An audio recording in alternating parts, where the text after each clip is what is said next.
Hello and welcome to Dreams of Wings, and damn these touch sensitive buttons. You may have noticed we went live a few seconds earlier there because my finger was hovering over it, all expectant, ready to do it, and it went a little bit early. So anyway, here we go, and this is the this makes it feel very kind of like we will attack the enemy from here, here and here. But I just thought we would start this off just showing you where we are, and a huge welcome to everyone in the chat. Great to have you here, Wombleway, Ripstop, good to see you. We're up here, RAF Lossiemouth, which is up on the Murray Firth here, and we are going to be operating in this area. Because it's random and anywhere, we don't know where we're going to end up, but hopefully somewhere near the mountains, and certainly we're going to be going over Inverness Way to Regmore Hospital, I would have thought. Let's go onto this page. There we go. There is our beautiful helicopter. This is X-Ray Zulu 588. It's a repaint of that Sea King that flew from RAF Lossiemouth in the late 80s. I was here living up in Lossiemouth, early mid 80s, so I used to see the Sea Kings quite a bit. Yeah, it's just a lovely area to fly in, lots of scenery around here. We're using the high performance group H145 with the action pack expansion, with the Davierosoft Random and Anywhere. Now it's called Random and Anywhere on flightsim.to, but everywhere else it seems to refer to itself as Random and Everywhere, just to confuse it, but there you go. So we're doing that, and we have got Kicker's voice pack with radio on there as well, and we've also got the M. Gonzalez H145 realism sound pack. What have I missed out? I think that is it. We have also got the and it's going to come to me now, it's gone completely out of my head. It's in the link down below, and I name him as well, but we've got the Scottish helipads as well. Okay, you can join this flight if you want to. I've no idea where we're going to end up. We're probably going to get, I would say, 2.5–3 hours flying in. We are here at EGQS. We are on the Western Europe server, so if you want to come along for a mystery tour, then by all means come along and have a look. Okay, so there's Duxford the dog. There's breakdancing Steve. He's always out there on the line, bless him. Duxford not swayed by it at all. He's used to this kind of behaviour, so it doesn't bother him. But anyway, this is where we are. Let's have a quick roll call of who is already in. I'll turn on the labels. So we've got quite a few. Saw someone winging it round there. There we go, Wombleway. And Falconer, Mazinki, Raya Storm. I think that's all we've got at the moment. I don't think Trondru might not be with us, I suspect. Right, here we are. Right, quick check of the chat. Oh, hello everybody. Oh, there's quite a few in there now. Good to see you all. By the way, let me I've actually got something set up now, so it's going to be doing it automatically from time to time. But while I'm in here, let's just put the Discord link up there. Right, if you guys could do me a favor, I am trying to get the perfect sound balance, and last time we had the engine sounds, and the time before that the engine sounds were too loud, the mic was too weak. I flipped it for the last flight, and everyone said, yeah, it's great. And then when I quickly replayed back the some of the recording, because trust me, I cannot stand, and I'm not just saying this, I cannot stand listening to my voice. So I tend not to watch my videos. Even when I'm editing, I try not to listen to it too much. So when I played it back, the engine sound was really quiet, and I really want you to hear the engine sounds. I need you to hear what I'm saying as well, but I really want you to hear the engine sound, so that's quite important. So give me a shout if the balance isn't quite right. Give me a shout, because I've just tweaked the engine sounds up a bit.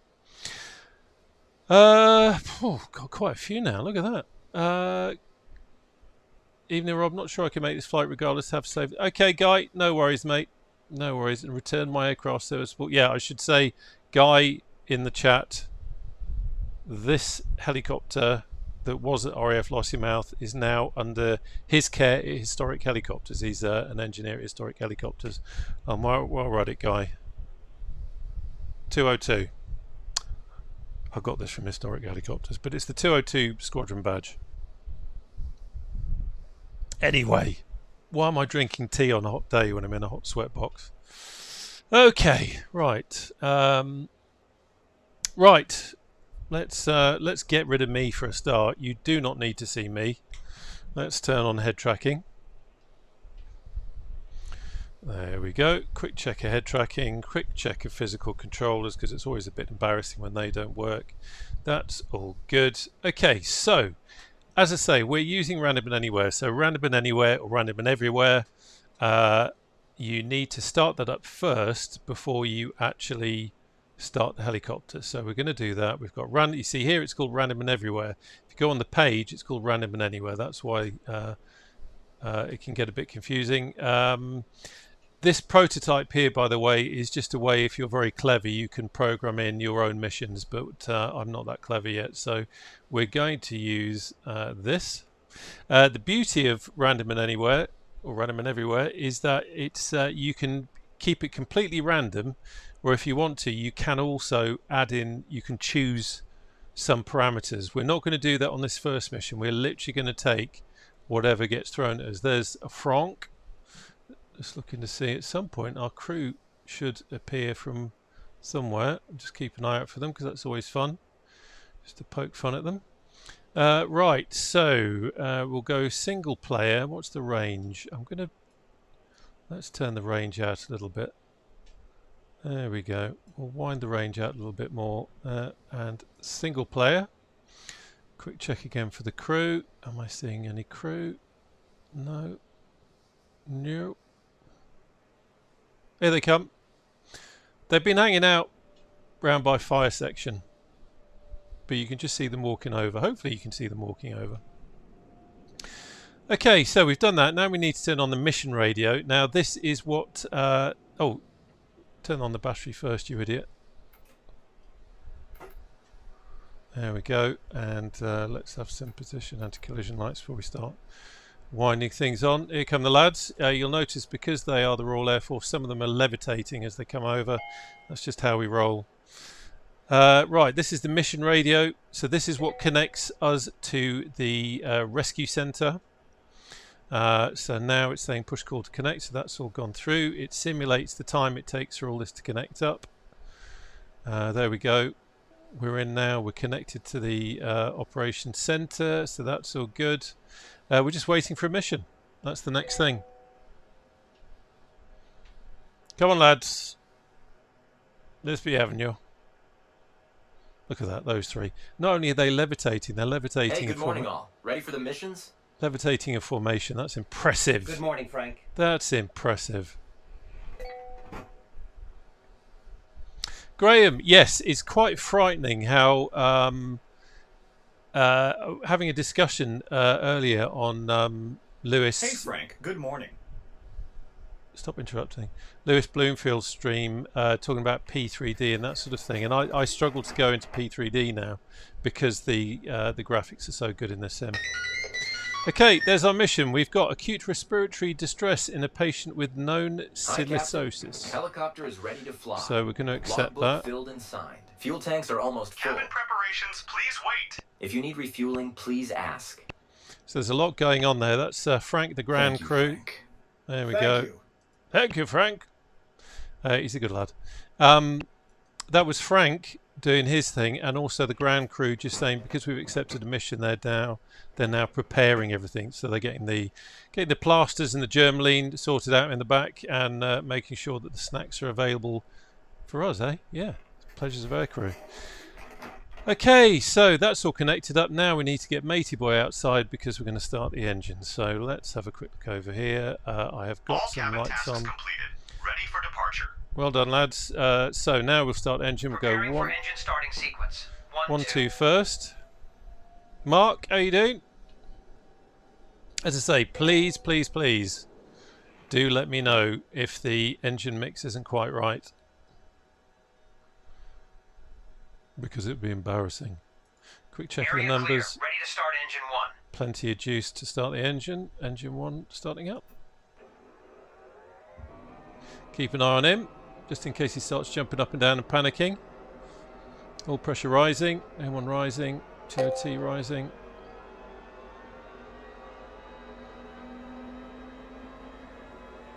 GPU disconnected. Ready to go. Good day.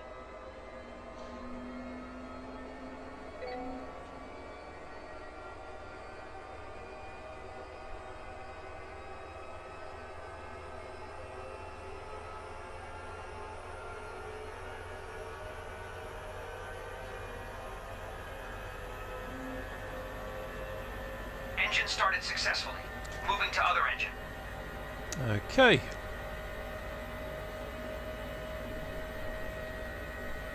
Engine clear. So that's our signal to start engine 2. Should we jump outside?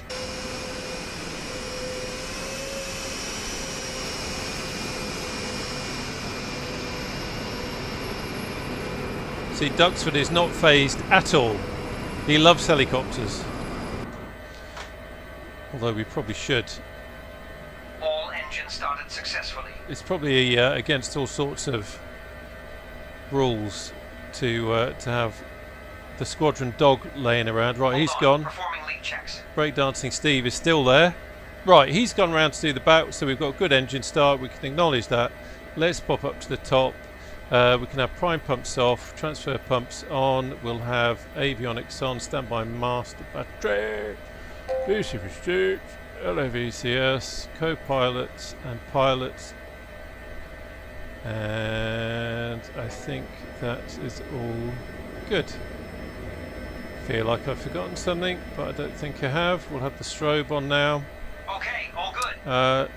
Lighting is quite good, but I'm going to we'll turn the cockpit lighting on just as I'm real weather, real time, so, and the weather isn't particularly brilliant, so we might start to see it going a tad murky. Right, as we're going to be flying around in a helicopter, we're going to turn off the TORs because that is a right old earful when they start kicking off. Okay, so quick look around here, that's all good. We have got no issues there. Matey boy's back in the cockpit. Let's have a quick look on the map where we're going. One of the great things, it says open map on PC. If you click on that, you won't be able to see it, but if you click on that, then it actually takes you to a Google Maps, and then you can have a look at it there. And this is where we're going. And you can actually see there's a fire engine on the way. That fire engine is actually in the sim. That fire engine is actually driving along that road, and were we there, you'd be able to see it. But let's see how far away. Okay, so it's just up the coast, not too far. Now, you see the line here is white and we've got no distance information in there. That's because a funny little quirk of, I don't know what, but you just have to cycle the TDS by clicking on home, and then you can see we've got 24.5 nautical miles. That line has turned blue. We're not going to be using the GTNXIs because we're using this as the nav source, and because we're using this as the nav source, we now need to go into, I am having an absolute mind blank and I've gone to the wrong one. We need to go to here and we need to select MSFS. MSFS, put your teeth in as the nav source. Otherwise it won't work. Right, cabin ready for takeoff. Everything's good here. Let's have engines up to flight. Let's have a look at the engine instruments.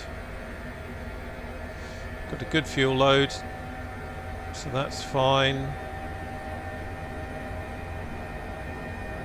That's all good. Let's have the autopilot systems on there for when we want them. Are you going to cut? I thought he was going to flick back then. Right, let's have that over there, and now we are good to go. Okay, so Wand is behind me, 6 knots, so I'm going to lift, turn, head into wind, and see where we go there. Just keeping an eye out. Oh, we've got quite a few fixed wing behind us. Don't want to ruin their night because they're having a nice little flight as well. Oh, cheers, Guy. Thank you. Just noticed you've given some feedback on the sound. Much appreciated. Okay, quick check. I'm going to kill the labels just for immersion. Look at that, got that lovely 500 in front. Okay. So, cyclic trim release is on, and let's lift. Actually, 1 second. There we go. Someone's been fiddling with my armrest. Let's try that again.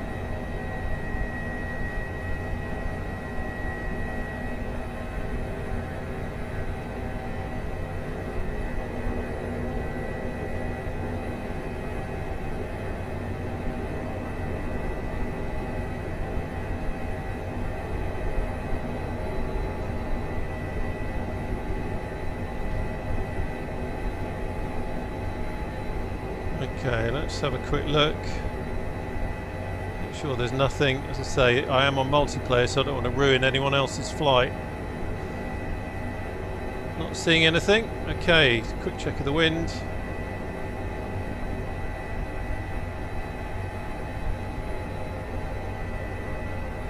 This is Nick B007's Lossiemouth, and it is absolutely blooming fantastic.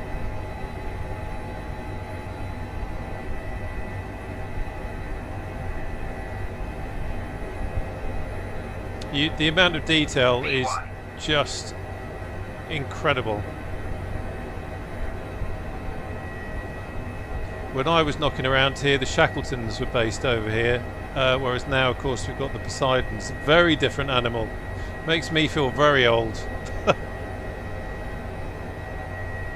Okay, another quick check. Not seeing anyone. Quick look at the Typhoons. Why not?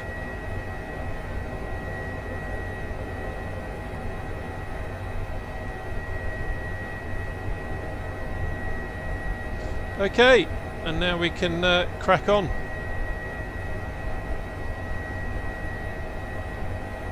So, I am going to, because I want to look at some mission stuff, I'm going to put us onto autopilot.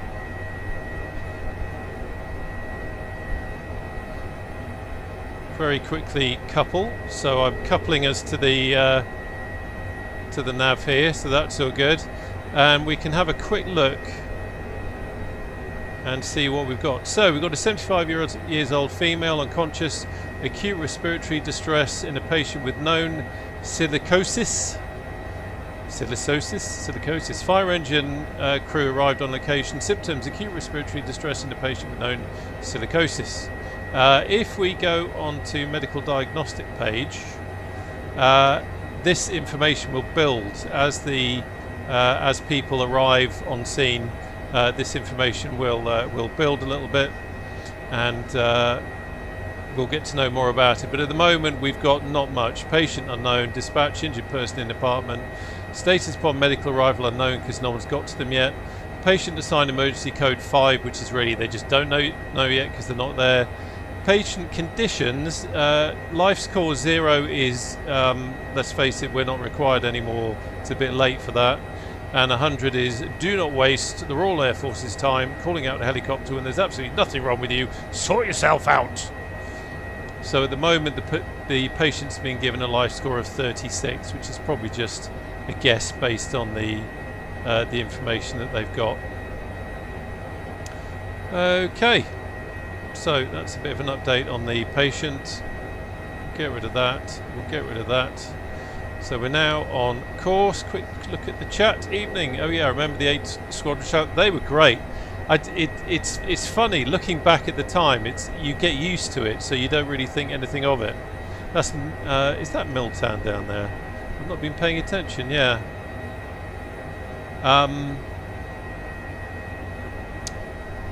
That used to be, and presume it still is, absolutely full of aerials. They just covered it in all sorts of different aerials. You can see the round circles. But yeah, Yeah, so you get used to the Shackletons at the time, but looking back to think that they were buzzing around in the sky, and they actually were great support for the Sea Kings as well, because of course the Shack was able to, as the Nimrod does, or did. Wow, I really am behind the times. They used to be able to give support, because these guys in the Sea Kings, I mean, my lord, they were going out in all sorts of weathers. And going out onto the North Sea and rescuing people from trawlers and doing all sorts of things. And there is a fantastic series on YouTube. It's called, I think it's called ITV Rescue, if you search it out. And it's got 7 or 8 episodes from a series from the late 80s, all about 202 Squadron at Lossiemouth and some of the things that they got into and some of the things they had to do. And it's just absolutely incredible with the technology that they had at the time. You know, what they were doing and what the capability of the helicopter. Just amazing. Hello, it looks like we're getting intercepted. Let's have a look, see if this works. I've got a button set up here. The Viking. Don't know what the Viking is in, but that's pretty quick. Model matching in this sim still isn't particularly brilliant. Viking, what are you flying? Graham, is this just standard MSFS 2024 scenery? It is. The Lossiemouth that we just came from isn't. That's an add-on. That is that's Nick B007's Lossie. What we're flying over now is kind of standard issue. Apart from every now and again you might see a power line and a pylon, which is an add-on Mamu design, but what you're looking at here is all default. It's just mind-blowing. There's Spey Bay. Yeah, absolutely mind-blowing what they have done with this sim. Michael, you're in the red arrows. No wonder you got ahead. Brilliant. Guy, you can see the Piper Alpha incident. Yeah, it is, isn't it? You're absolutely right, Guy. I think one of the things that really struck me about that was the distress that the crews were or the oil workers were obviously going through. Christ, I can't even begin to imagine what it must have been like for them. But just the sheer organisation of it, and the way that the rescue crews went in and just attacked the job, just unbelievable. But yeah, it's a very inspiring series, and well worth having a look at. Okay, quick look. Engine's fine. Speed we can probably increase a little bit. You have to be a bit careful when you're on autopilot in the H145. If you crank up the speed a little bit too much, you can see those two red. You've got the red line and then the kind of red. What shape would you call that? On its side, teardrop shape. The red line is if we've got single engine operations. The teardrop shape is what we don't want to. If we start reaching that, then we're over talking the engines, and then we could damage it. You can damage the engines in this helicopter as well. It does simulate that. Faux show. Blimey, it is getting hot in here. Right, so let's have a look there. Need to be careful of the ground. I'm going to come back on the speed a little bit, and I'm going to increase the altitude. Really should have done that a little bit earlier instead of waffling. But we do need to go up, tiddly up a little bit. I may well take it off autopilot and fly it manually. It's funny, flying south from here, you obviously expect to hit a lot of high ground. Flying along the coast always kind of catches me by surprise a little bit, the way the land does come up a little bit like this. Hey Kickers, how are you doing? So Keka6, who is just joined the chat, is the chap behind the voice pack that we're using, the realistic voice pack with the radio. He is the genius that's put that together, and it really does add to the immersion. Guy, the Boss Castle floods were similar by all accounts. A good friend was the first CK on scene and couldn't believe what he saw. Historic Chief Centre was also on duty. He did 20. Wow, yeah. I think it's situations like that where they all come together, don't they? They all work bloody hard, and you get all the different teams, services working together. Just increasing the altitude again a little bit, just to get us over this high ground. We are 11.7 nautical miles out, 9 minutes at current speed, but we'll pick up some speed again when we get over the bump. Doing the dishes and cooking dinner. Well done. Well done. By the way, everybody, I know that my live streams have been a little bit sporadic here, there and everywhere, and I am conscious that should really be getting into some kind of a schedule. Organisation is the key to success, and all that kind of stuff. So anyway, I'm going to try and stream every Friday night. I will, once I know for sure I'm going to do it, I'll obviously put something in the Discord and also schedule the stream in YouTube. But keep an eye out on the Discord. And oh, a little bit of turbulence over there. Keep an eye out on the Discord, but that's the plan. Friday night streams. Mostly it's going to be HEMS, but we need to do some Warbird stuff. Desperately need to do some Warbird stuff, so we will be doing that. Where do we get to? Guy, Rob, how would you feel about doing a training sortie in the H145 out of Shawbury at some point? All sorts of different flight envelopes, auto rotations, UAs and confined area. Whoa, whoa, whoa, whoa, whoa. There we go. That's exactly what I'm talking about. That's exactly what I'm talking about. See, we just over-talked it a little bit. All it takes is a gust of wind or something like that, and it's going to give you a nasty bump. Guy, a training sortie. If you mean me giving the training, I consider myself underqualified to do that sort of thing. But certainly winching and that sort of thing. If you're talking about just having a bit of laugh with you on multiplayer, anytime, mate. Yeah, that would be good fun. Michael, oh, you had to restart. Yeah, it's unfortunately things like that do sometimes happen. It's a pain in the neck. Helicopter or virtual? Apologies for the apologies for my my God, the word has gone. I'm in absolute shock. The word's gone. The heat in this room is getting too much. Accent, apologies for my accent, but good to have you along, mate. Good to have you along.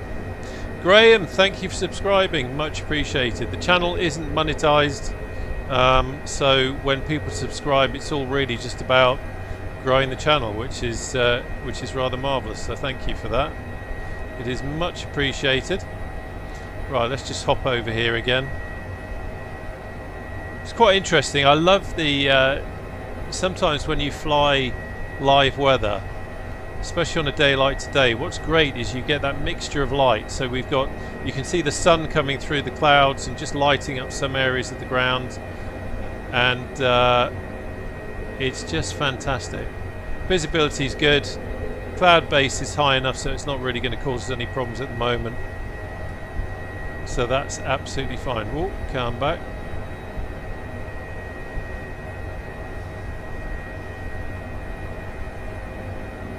There we go. Michael, could be worse. You could be Geordie. Are you a Geordie, Michael? I tell you what, Geordie is one of those accents. I mean, I'm not very good at accents anyway. I have accent and language Tourette's, which means that every now and again I will break into an accent or I'll break into a language, although I'm fluent in nothing. That's a little bit close. We'd get in trouble if we did that, I think. And Geordie is one of those accents I definitely can't do. Definitely can't do. But it's an accent I love.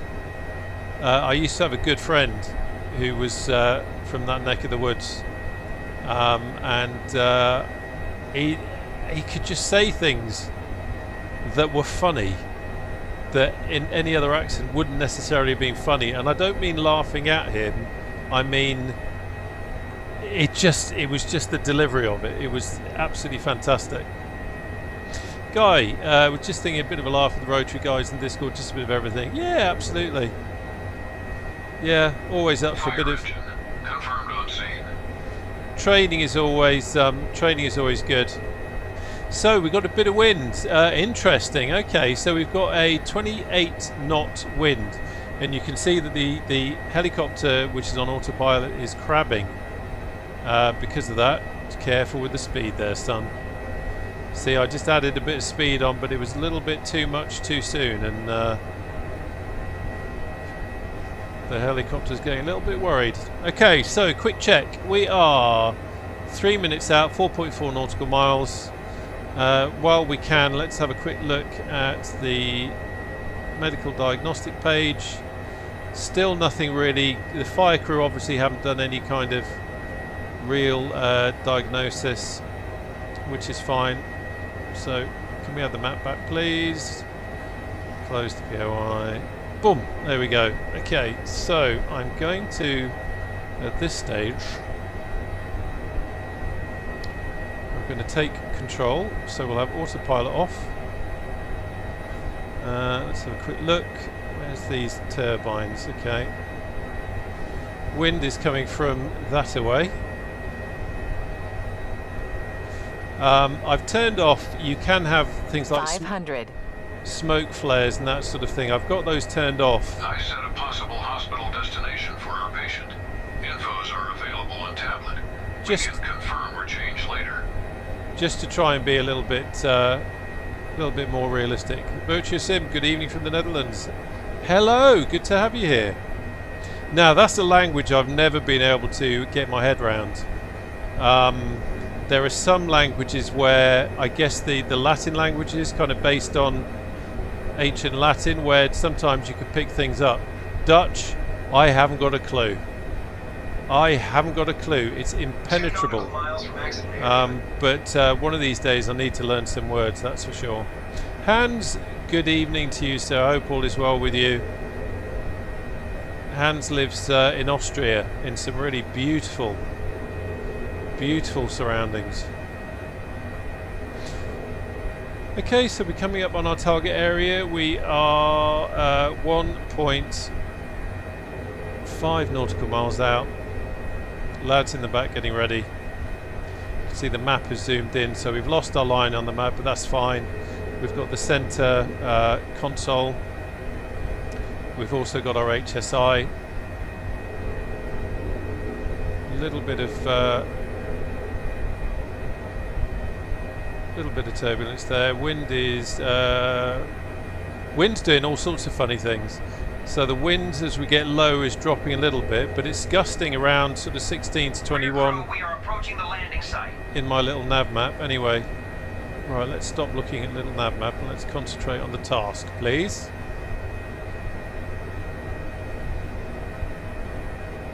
So let's see if we can spot what we're looking for.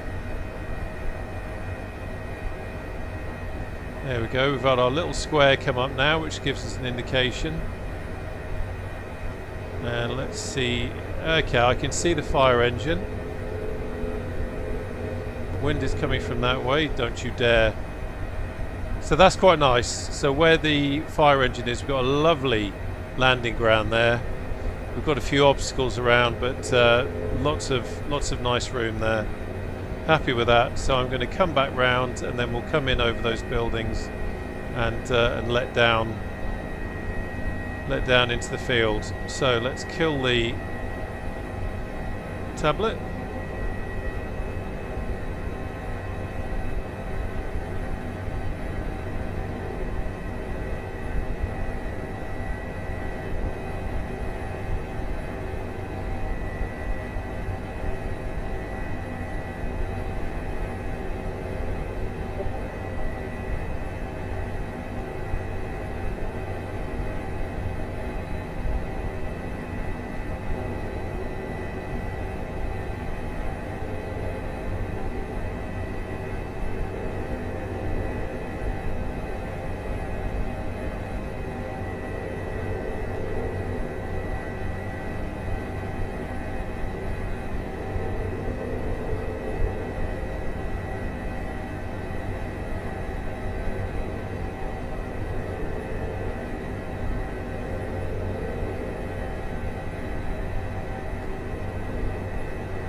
reasonably close.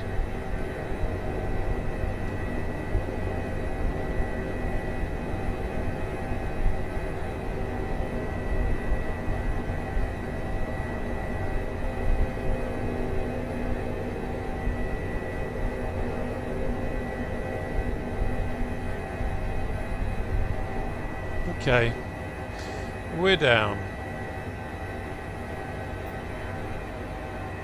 There we go. Engine to idle. Pop outside. Oh, let's get the tabletto open. Rear crew, prepare for ground operations. We will put it onto medical diagnostics page. Look at that. I love that 500. Look at that. Beautiful. That is such a nice helicopter to fly, by the way. For me, that's kind of like, I guess the Llama was, but I have to say the 500 is now. That's my Spitfire in the helicopter world. I love flying the H145 for doing missions like this, but for just knocking around and having fun, I love that. Okay, so there's our guys. That's our doctor. So we're HEMS. So HEMS is all about delivering. Do not walk through the fenestrate. Oh my god. Okay, lads. I know we're the Air Force, but even we can't do that. Yeah. So it's all about delivering that expertise from the hospital to the patient. So they're going to head off this way. Note how calm and collected they are. It's very important. Very important to show the other crews that we know what we're doing. And I guess they're going to head into this building. So if we pop our head through... Oh, yeah, I'm not quite sure this is going to work. There we go. There's our patient. So you get the idea, even though you can't necessarily see it, it's kind of... There we go. It's kind of simulating... It's simulating everything that's involved in it. So we have a physical casualty in this. In the what am I saying? We have a physical casualty in the sim. We have crews in the sim. We've got our fire engine there, and we have a patient. And my crew are now going to go and work on the patient. Let's lock off. There we go. Try and get this to lock off. There we go. My crew are now going to work. Okay, so now that they've got to her, we've got some more information. So, patient Jane Doe, 75 years, female, injured person in the department. Status upon a medical arrival: unconscious, not good. Patient assigned emergency code 1, which is not good. Immediate risk of death, and patient conditions 30. So we're going to leave the engines running. We're not going to hang about. We need to get up and running as quickly as possible. They are now going to work on the patient and try and stabilize the patient, ready for flight. And it's simulating the time. So while that's happening, we are literally sitting here waiting for that to happen. Let's have a quick look. So we're going to be going to Aberdeen. That's fine. That kind of makes sense. And then what I'm going to do is, when we get to Aberdeen, I'm going to force it to give us the mission in the hills. We'll get a nice search and rescue, a good old-fashioned 202 Squadron search and rescue mission up in the hills. Right, quick check of the chat. Virtue said the 500 is great. Just did a formation flight with 4 Alouette 3 using air show system. Fantastic. Yeah, Taug's Hangar is just he makes some amazing stuff. Really is very good. T-Play, I'm trying to fly with you, but you and everyone else keep disappearing. Do you have any fix for this?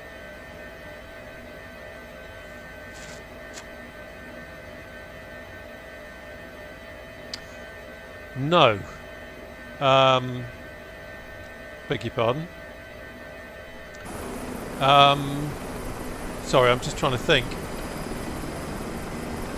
Right, there's our chap who's going to come and get the stretcher. People keep disappearing. Oh, Virtue Sim, bang on. Bang on.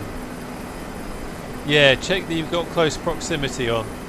If it's not that, we can always try another server. More than happy to do that. But as Virtuous Sim said, make sure that you've got multiplayer in close proximity on.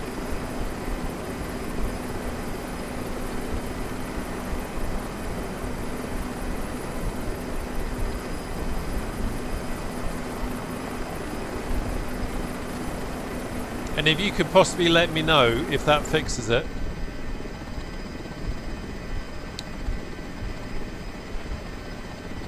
I've just lost one.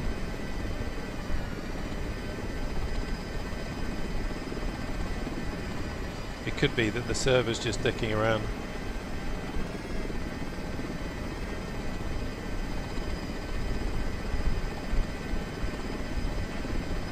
Close proximity is on. Okay, so I tell you what, let's switch server.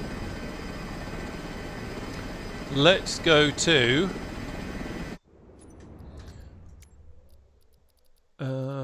my God, it's hot in this room. People keep telling me I should use, is it Southeast Asia? Yeah, Southeast Asia. Let's try that.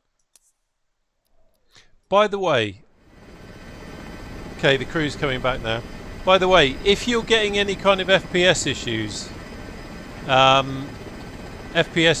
with flying multiplayer with helicopters, and this is the Dr. Bishop method, it's an official thing.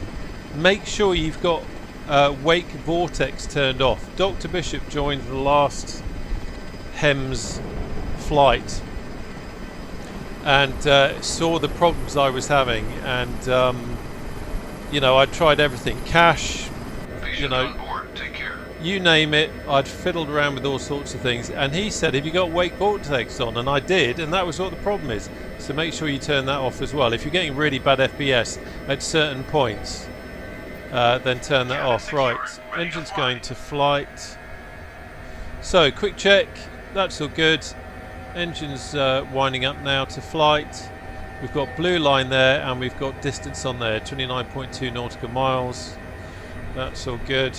Okay, so quick look around. We've got helicopters to the left, trees to the right. Wind is on the nose, so I'm going to lift and we'll go over the fire engine, and hopefully that will all work rather splendidly. Oh, I'll just let that llama do its thing. Oh, is he going to sit there? No. There he goes. Well done. It's one of the curious things about doing multiplayer HEMS. Sometimes in an emergency, you suddenly have someone drifting in front of you. But it's all part of the fun. And I got to say, I love these flights. It's great fun flying with other people. VTOS.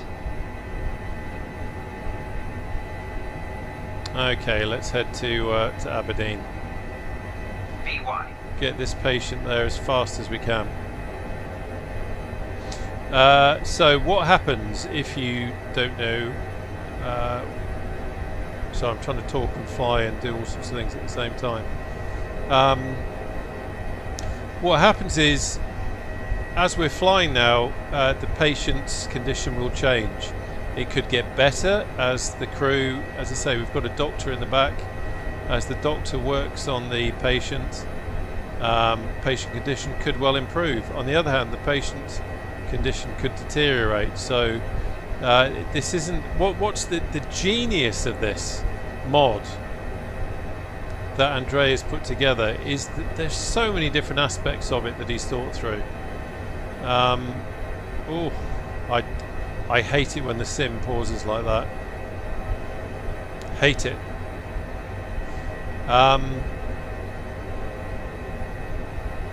It's done it again. Don't you start.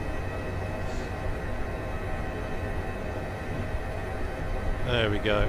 Okay, so let's go autopilot and couple.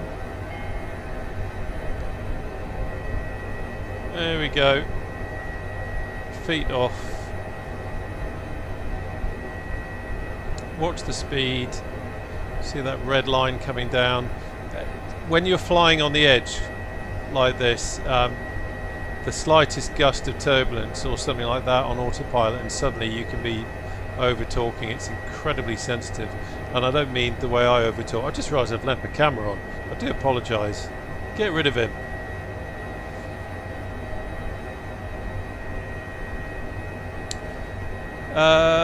Anyone making any NATO standard? Michael, I have a NATO standard here.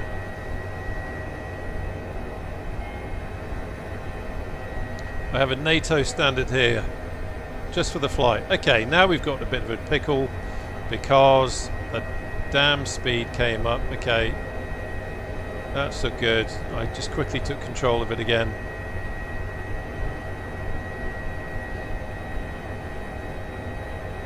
Let's watch that speed.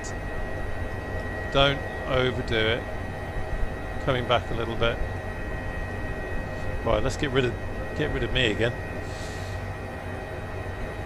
As a former helicopter crewman, lift up and backwards. If you lose an engine, you always land back at your spot. Yep, Virtue Sim, you're absolutely right.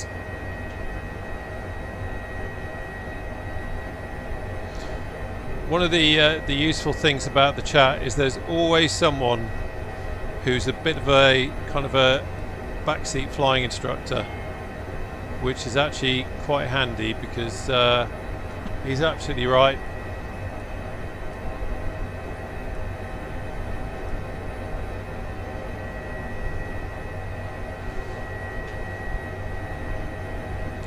Bishop 74 UK, here is the chap himself. I was just talking about you before. Thanks to this guy, this is why I do not have the FPS issues and all that kind of stuff. So once again, thank you for sorting it out, because flying multiplayer now is so nice without all those FPS issues, all because of that blooming wake vortex.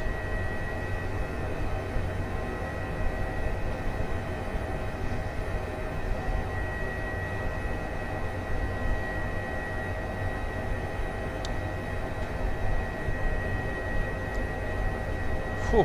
So we're 14 minutes out.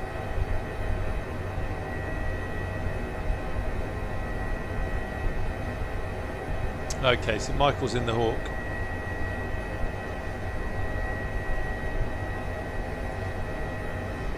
Let's have a quick just checking everything's okay before I do this.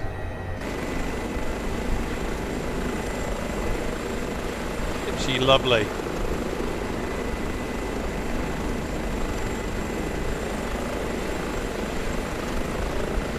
Let's turn the labels on. So we've got Trondru. Who else have we got? Microsoft Flight Simulator 2024 just looks so amazing.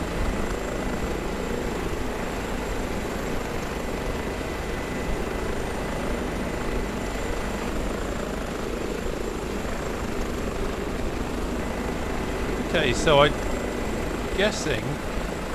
Oh no, there we go. So we got Mazinski, Dr. Bishop, Riostorm.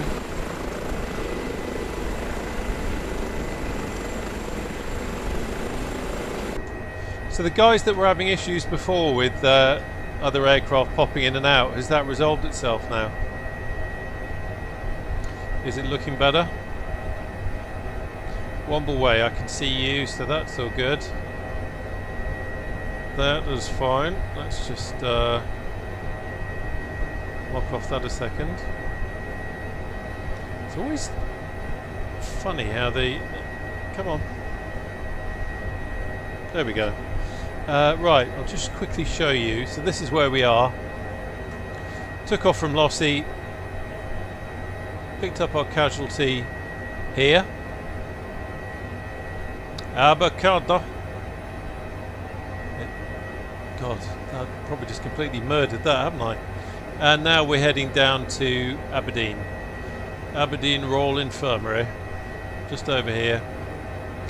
And then yeah, and then I'm gonna deliberately set up a mission somewhere over here in the hills, and then hopefully that will then give us Raigmore. So we kind of do a that away. We've got plenty of time anyway. Plenty of time.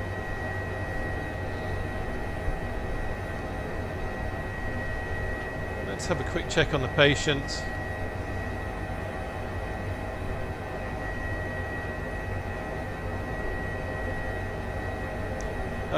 Life score still 30, so we've got a heart rate now of 26 beats per minute.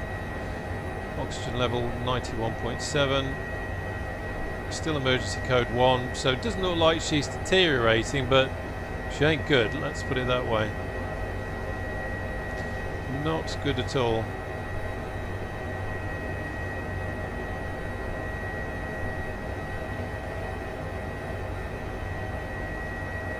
That's lovely, isn't it? The 500 there, beautiful helicopter. That was the... oh, we had a great time last Saturday morning. Did a an off-the-cuff live stream in Greenland, and we had God, we must have had about 4 or 5 500s, and we had some. We had at least 2. Watch out! Reduce collective now! We had at least 2 Hueys, and we had a Chinook. So what I was doing there was I was just trying to pick up some height using the autopilot, but you know, as I said before, it's so sensitive, and what then happened was the engine overtook, so I've taken back control again, back onto autopilot. Everyone can just calm down. Calm down.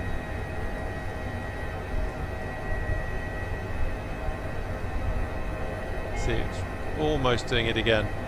It's like a balancing act. Okay, I've lost the chat at the moment. Let me bring that back. T-Player, I'm still having issues. I'll try to fix it once you land. Falconer, I totally understand what you're saying. I am slowly baking in this room. I have to have the window shut and the door shut because, as my wife says, once I start shouting, everyone can blummin' hear me up the street. So I am slowly roasting in here. The temperature is rising, but I do have a big fan on, so hopefully that will help. Oh, brilliant. Tron Bishop, thank you. So, looking better on this server. Good. Okay, interesting.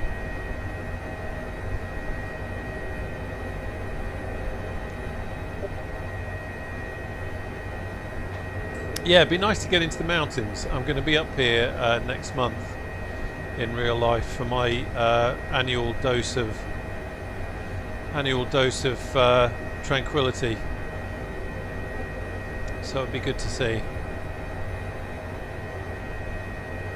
It's funny, something I've noticed. Oh, maybe not. I was going to say I've noticed it switching to the service, the frame rate's dropped ever so slightly, but it's you only really notice it when I'm moving the head around. Otherwise, it's not too bad. Okay, let's pick up some speed.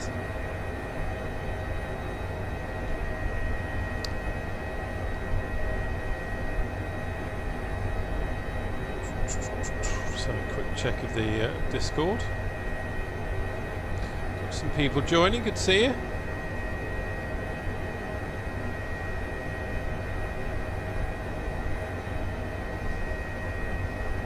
Oh, actually, we're not going to. We're going to Forest Hill Health Campus. I wonder if that's one and the same thing.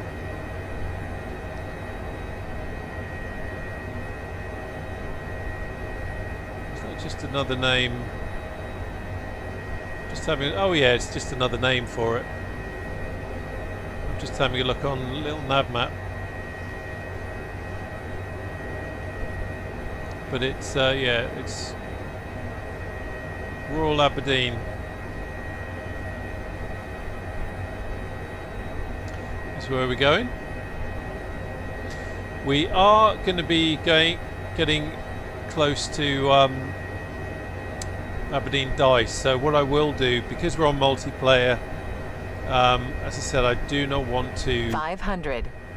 I do not want to mess someone else's group flight or multiplayer flight or whatever they're doing. So at the moment it looks like it's if we just follow a straight line, it's going to take us over the airport, and I don't really want to do that. So in fact, I tell you what I'll do.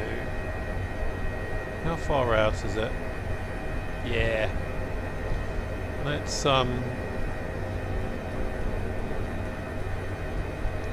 climb. I haven't got airspace on. Oh, no. Damn. I thought the sim was going to crash then. When the sound starts glitching like that, that's not a good sign.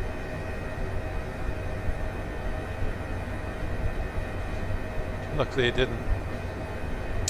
Yeah, unfortunately H145 isn't on Xbox.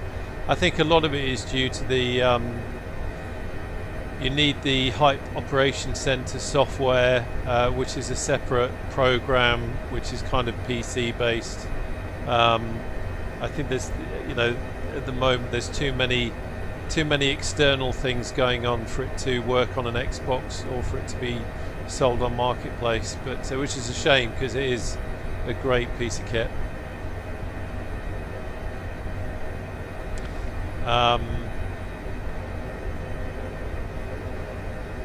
That's great, isn't it? But yeah, it is a shame. So 9.8 nautical miles, 8 minutes out from the hospital. We are coming up on. What I'm going to do is I'm going to turn the labels on. What the hell?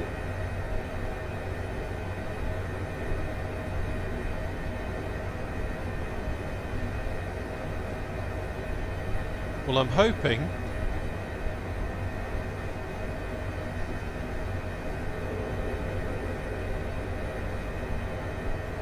Hoping it's still streaming. I think it's still streaming. Something strange what happened then.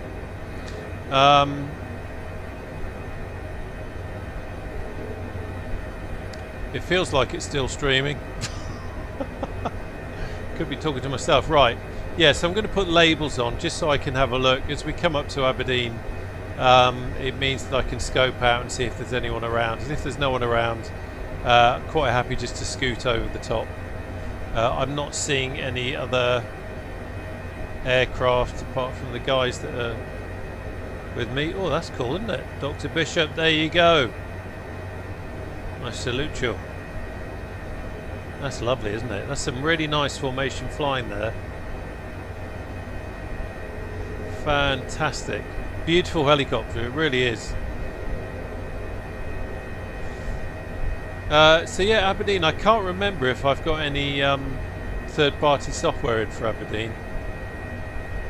I can't remember.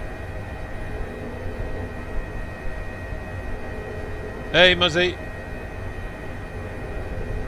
It is good barbecue weather, you're absolutely right. I am definitely barbecuing this room. I'd be better to be barbecuing out there.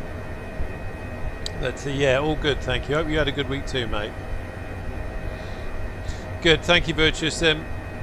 Yeah, I had I pressed a button on my loop deck, which toggles the labels, and it's a key press, obviously.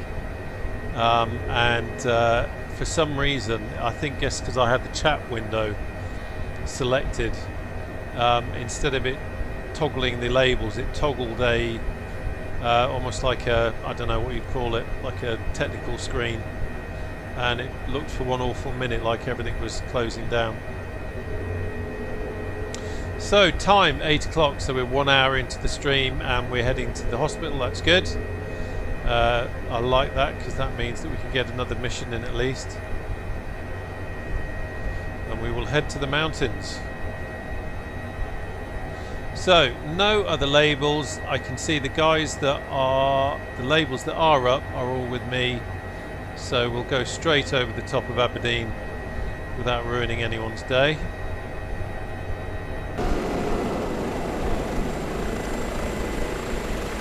I mean, that lighting, my God. Isn't that beautiful?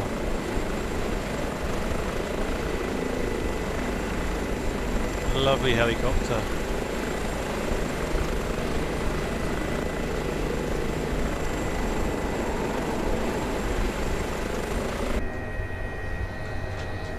Right, tipping over the top. We are 4 minutes away, 5.5 nautical miles out. Just coming over the top of Aberdeen Dice now. I wish I could remember if I've got third-party scenery, and I kind of think I must have, because it's definitely populating it with something. And I don't think it's enhanced in MSFS default. I might be wrong. Shoestring Media, hi Rob, not long till the Gazelle comes out. Ah, I cannot wait for the Gazelle. I cannot wait for the Gazelle.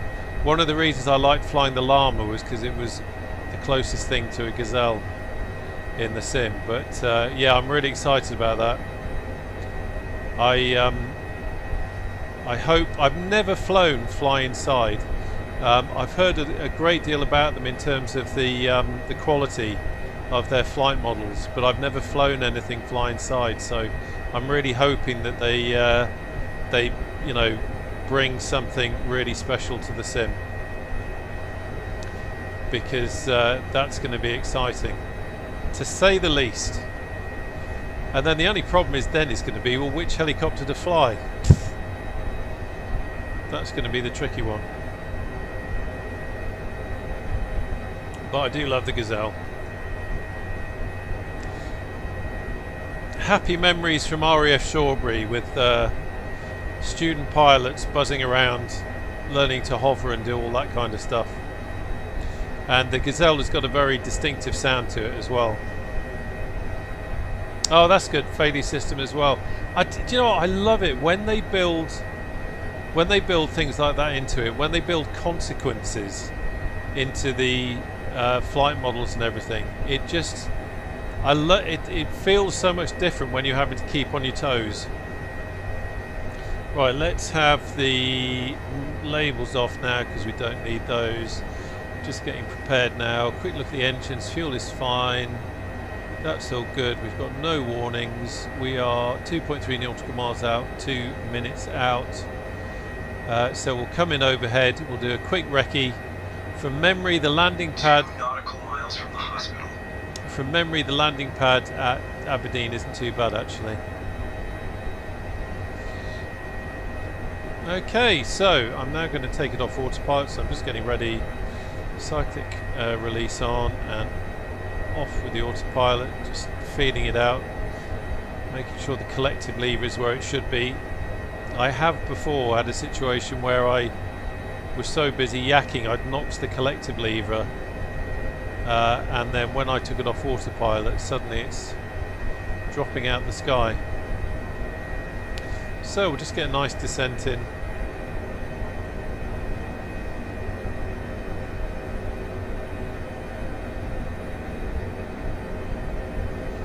I'm glad I've got this fan on.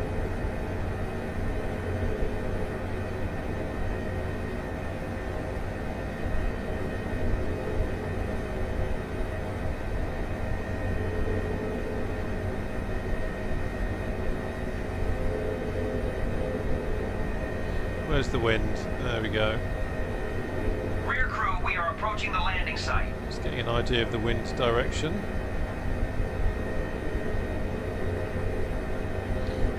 Le vent, or is it l'avant? 500. There you go. There's the language Tourette's kicking in. Où est le vent? There's our landing pad. Very nice. Do a quick recce. There's the chaps. They're doing their thing. So we've got lumpy bumpies there. Need to avoid those buildings. Need to be careful of the wind. So I'm going to come in through that away and then come around a bit, I think. So we'll just do a circuit of the building. Can kill that now.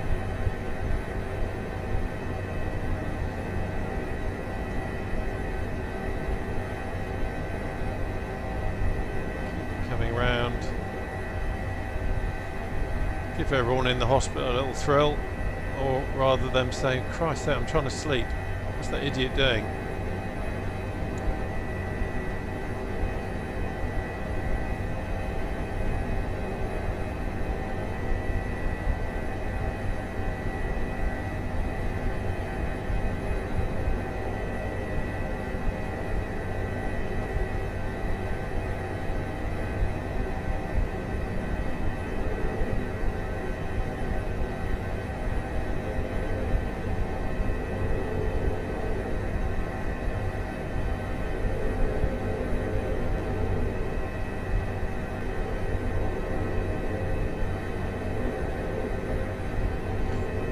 Building.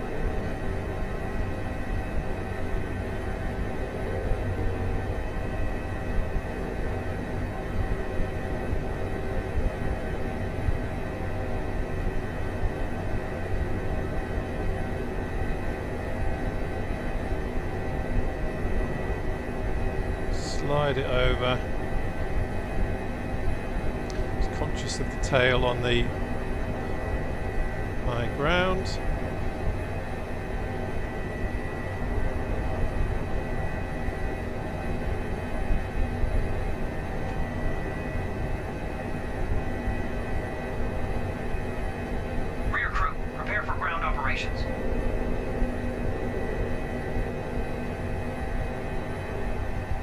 And we're down.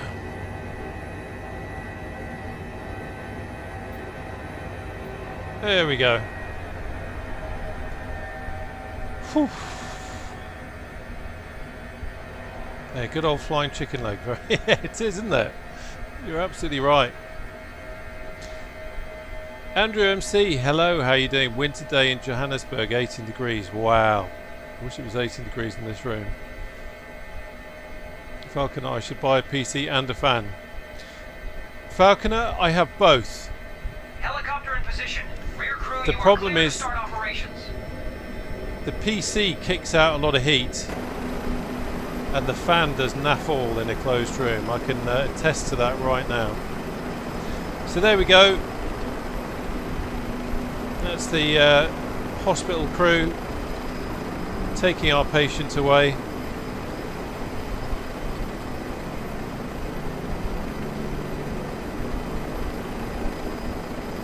Having a little chat. Patient has been deported to the hospital. There we go. So what's going to happen now if I open up the... Wait for it to happen.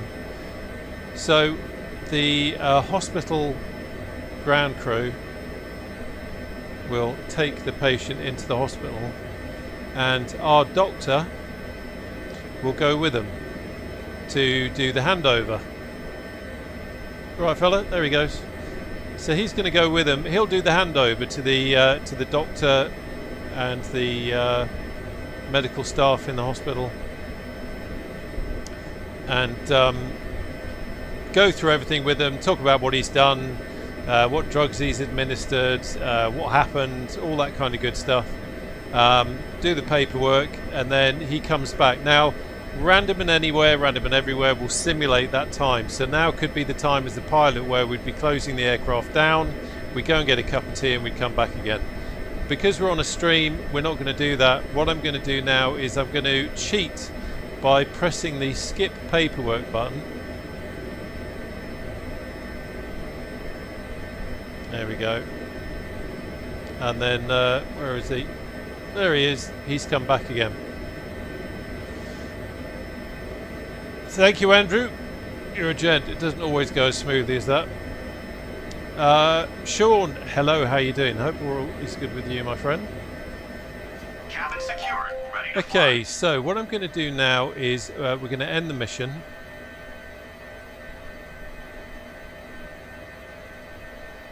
quick look at the fuel. Fuel's good. We're going to submit the report.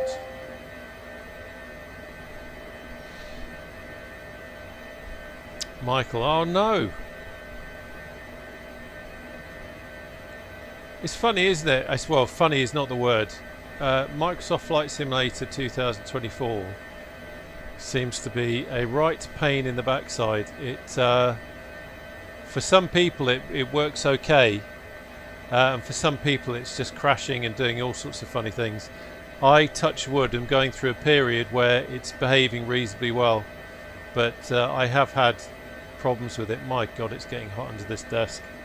This PC is really kicking out some heat. Okay, right.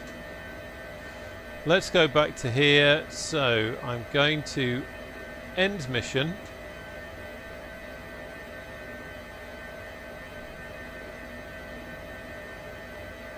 Oh, surely going to Rio. Yeah, do you know what? I'm not going. Took a decision not to go. Because there's other things going on. I will be going to Duxford for the Battle of Britain show, but kind of wish I'd gone now. It would be kind of cool to go. Okay, so let's come out of that. I don't think... Yeah, your work shift is over, so that's fine. I'm going to go back to there.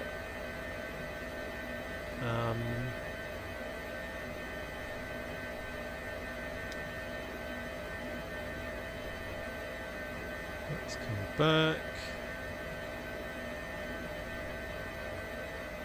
Okay, just setting that up again.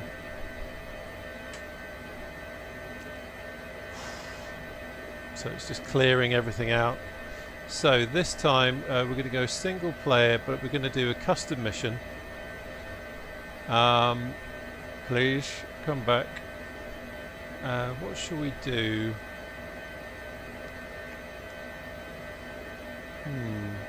Yeah. I'm going to actually do it this way. So you can select what type of mission you want to do, but I'm going to select the location and see if it actually gives us something. So let's go to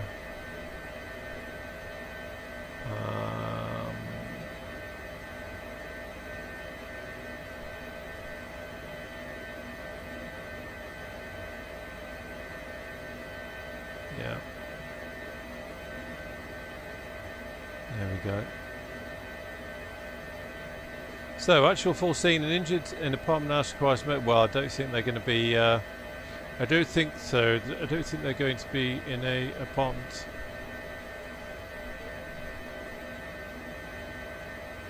Let's see what it does. We are securing the equipment. Stand by. Okay. We're good. We're good. Okay, so engines are running. We're in idle. Quick check of all that. Get the head tracking back. Matey boys on board. All the crew are in. That's all good. Okay, so what's happened here is when it's generating a mission, it's looking at the area that you select, and if the area doesn't quite work, then in terms of what objects are there and what mission assets it can apply, it can sometimes get a bit funny. So that's fine. That's fine. It happens. It's a free mod. It's incredibly complicated. So I'm going to try something else. Single player. Let's go this way. We're going to do search and rescue. And we're going to do missing hiker on a mountain.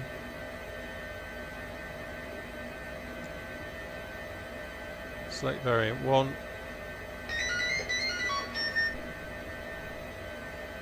There we go. A group of people reported missing person after a hike. I've just realised that's actually probably not really far enough. Strapping down the equipment. Stand by for confirmation. Might have to just have another go at that. Cabin secured and prepped. Good to proceed. Yeah, we're not going to do that. We are not going to do that because that's just up the coast. So, abort, abort. Bear with me.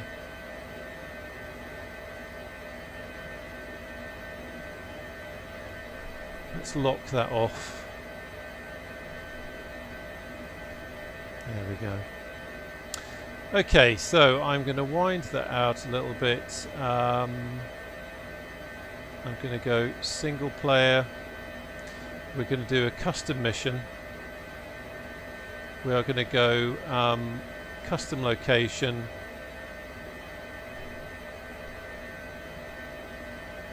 I'm going to wind it out again.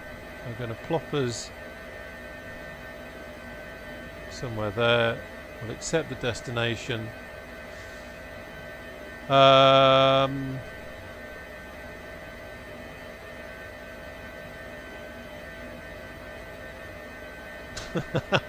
Actual full scene. One or more people were injured in an argument. I love it. That's what happens. We are securing the equipment. Stand by. That's what happens. You go up a mountain, you have an argument.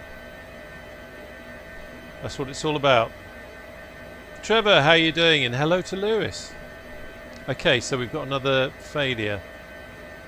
Undefined is not an object, so again, something isn't quite right. But I'm actually a little bit tempted to try anyway. It seems to have... Sometimes you might get an error message, but we'll see. It feels like it's doing something. We'll see what the cabin crew do. See if it locks off. If it doesn't move at 41, then maybe we have got a bit more of an issue.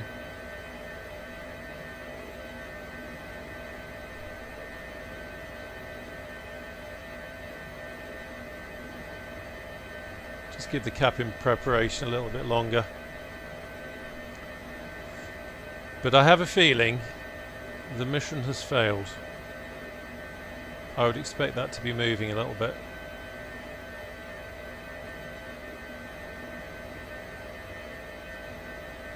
Yeah, I think that's because of that error message we got before.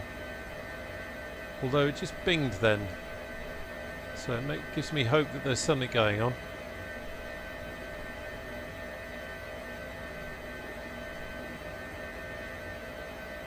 Come on crew, give me a sign that the mission isn't broken and that you're actually doing something.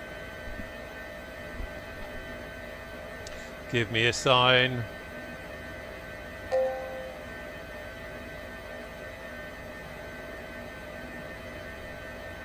What should we do? Should we play a game of I Spy? I spy with my little eye something beginning with B.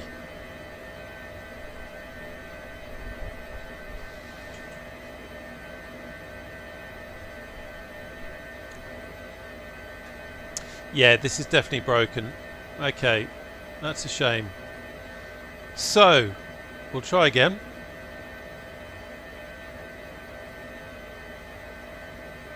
Hey Binky, how you doing?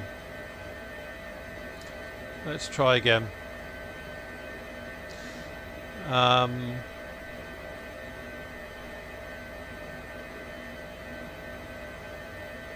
This has actually worked quite well for me before, so I'm not sure. So let me think. So I'm going to go single player. I'm going to go manual mission selection. I'm going to go search and rescue.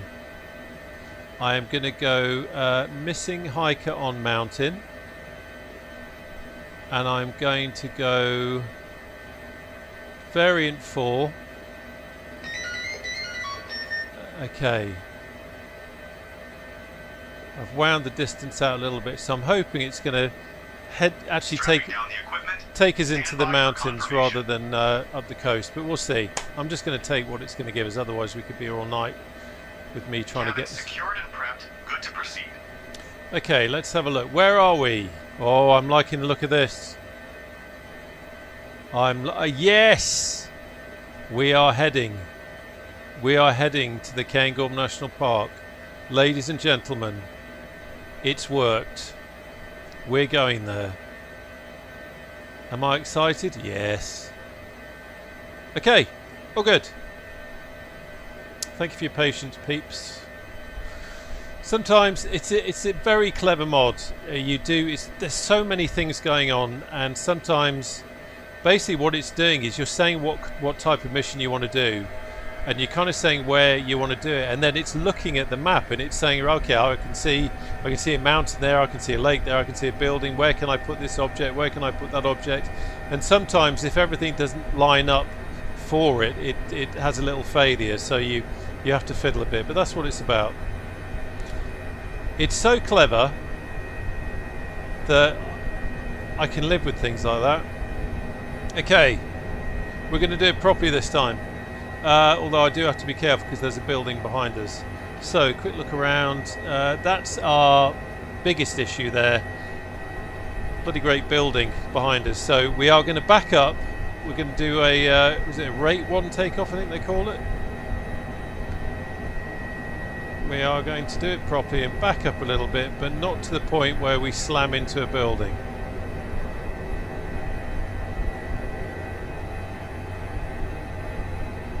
There we go. Now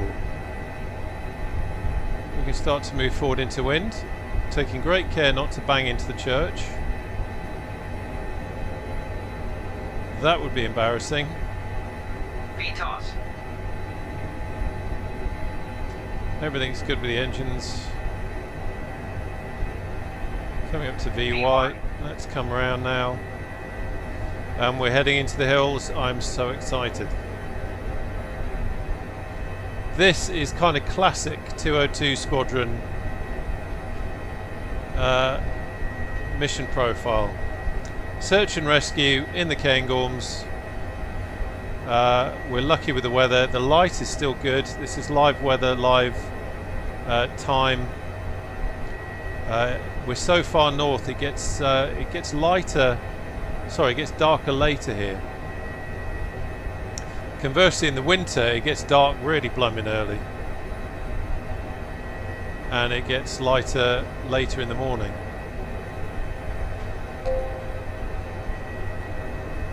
That's beautiful. Okay, let's watch the speed there. I just realised. So we got blue line and we got distance, so we know that we're connected up there, so that's all good. Let's just get back on course a little bit. I do love these search and rescue missions because you are literally having to search.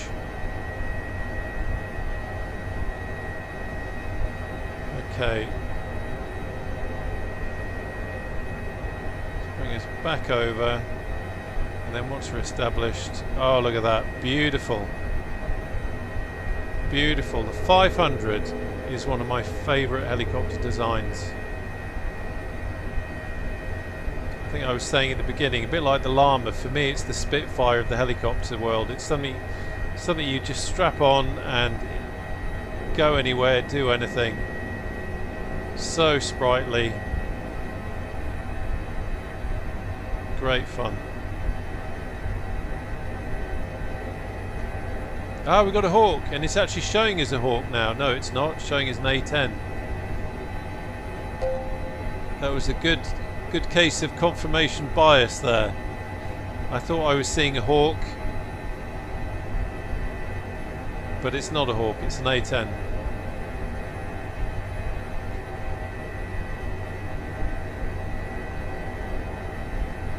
Okay, let's go autopilot and couple.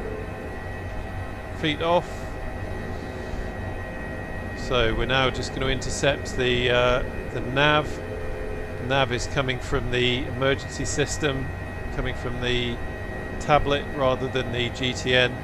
So that's the TDS GTN XI, which we're not using for this. That's all connecting up. I'm being very careful with the speed. I am going to, while we're just at VY, I'm just going to get some height as we head into the mountains. Binky, surprised you're not flying the Lank tonight. Is that on the horizon? Binky, I'll be completely honest with you. No. It's not on the horizon.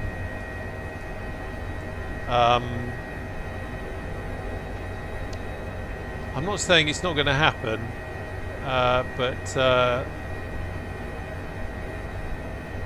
yeah, I don't want to be unkind. I like the Lank. I do like the Lank, and it's got a huge place in history. Put it this way: if Flying Iron had made it, I'd be certainly buying it.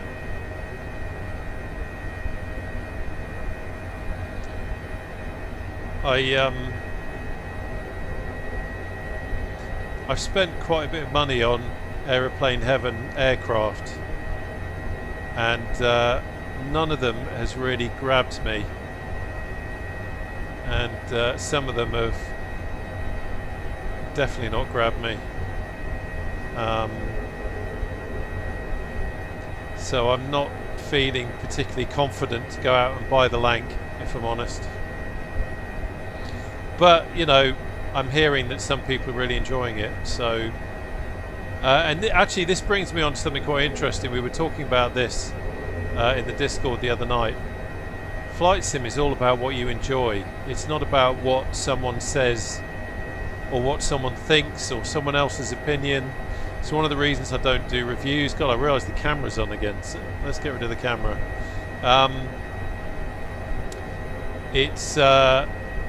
It's about what you enjoy, and just because, yeah, I was saying I tend not to do reviews because I do not want to ask developers for freebies, and secondly, I think if you're going to do reviews, you've got to be an absolute expert. Back in the early days, I used to love Frugal Sim. I used to love his reviews and his kind of deep dives because he knew what he was talking about. If he did a review, he had studied it. You knew what he was talking about was informed and accurate, and yeah, it was worth doing. And frankly, that's not something I've got the time to do. I don't have the time to buy or beg for every single new release to be able to do reviews. And also, there's a lot of stuff that doesn't interest me. I'm not interested in tube liners. I'm not interested in some of the GA aircraft that come out. So, you know, it's just not my thing. There's a niche of aircraft that I like to fly. Yeah, the Lank is, as I say, if it was Flying Iron, I would be buying it. But I'm not, at the moment, not really happy to take the risk on a Aeroplane Heaven one. But that is just me. That's just my personal opinion. That's me deciding whether I want to take the risk or not. And it means absolutely nothing to anybody else who could buy it and absolutely enjoy it. So, you know, it's as simple as that. I know real world pilots who really love the some of the Aeroplane Heaven fighters, the single engine fighters, and these, you know, these are guys that fly in they fly GA in the real world, and they love them. So who the hell am I to say, oh goodness gracious, I wouldn't bother flying that old boy? It's just a personal opinion, simple as that. It's one of the great things about flight sim. While we're chatting, you might as well put this back on again. It's one of the great things about flight sim is there is just so much to do. So many different facets of flying. Tomorrow I'm going to be making a video doing IFR and ATC in the Aerostar, which is a type of flying I don't do very often, but for some people that's their meat and potatoes. They're doing that all the time in big tube liners. Now, tube liners is not something that's in the slightest bit of interest to me. I don't have the time or the patience or the inclination to spend 5 or 6 hours setting up a passenger flight somewhere. But right now there could be someone up there in this virtual world who's doing just that. They could have another 4 hours ahead of them, flying somewhere using ATC, and they've got their GSX, and they've got the catering vehicles and their baggage handling vehicles and all that kind of thing. And that's just blooming amazing, this kind of ecosystem that we've got now in the sim. And that light, oh my lord. What I love about this sim is that when I'm feeling a little bit homesick for the mountains, I can jump in a helicopter or jump in the Spitfire, and although I'm in this spare room in the house, in some weird way I'm kind of there, which is pretty amazing. Okay, let's have a look. So we're 12 minutes out. I'm just tickling the speed a little bit more to see if we can get more out. But yeah, as you can see, we're heading up into the mountains now. I genuinely get excited, even doing this virtually. I love camping up here. There is nothing like waking up in the mountains. Let's jump outside, quick check, make sure everything's operating okay. Just watching that line on the... All it takes is a gust of wind and you're over talking. And like I said, I'm not talking about me. There we go. Beautiful. What a beautiful helicopter. Demo Designs repaint, that is. I should have said that at the beginning. There is a link to it in the video description.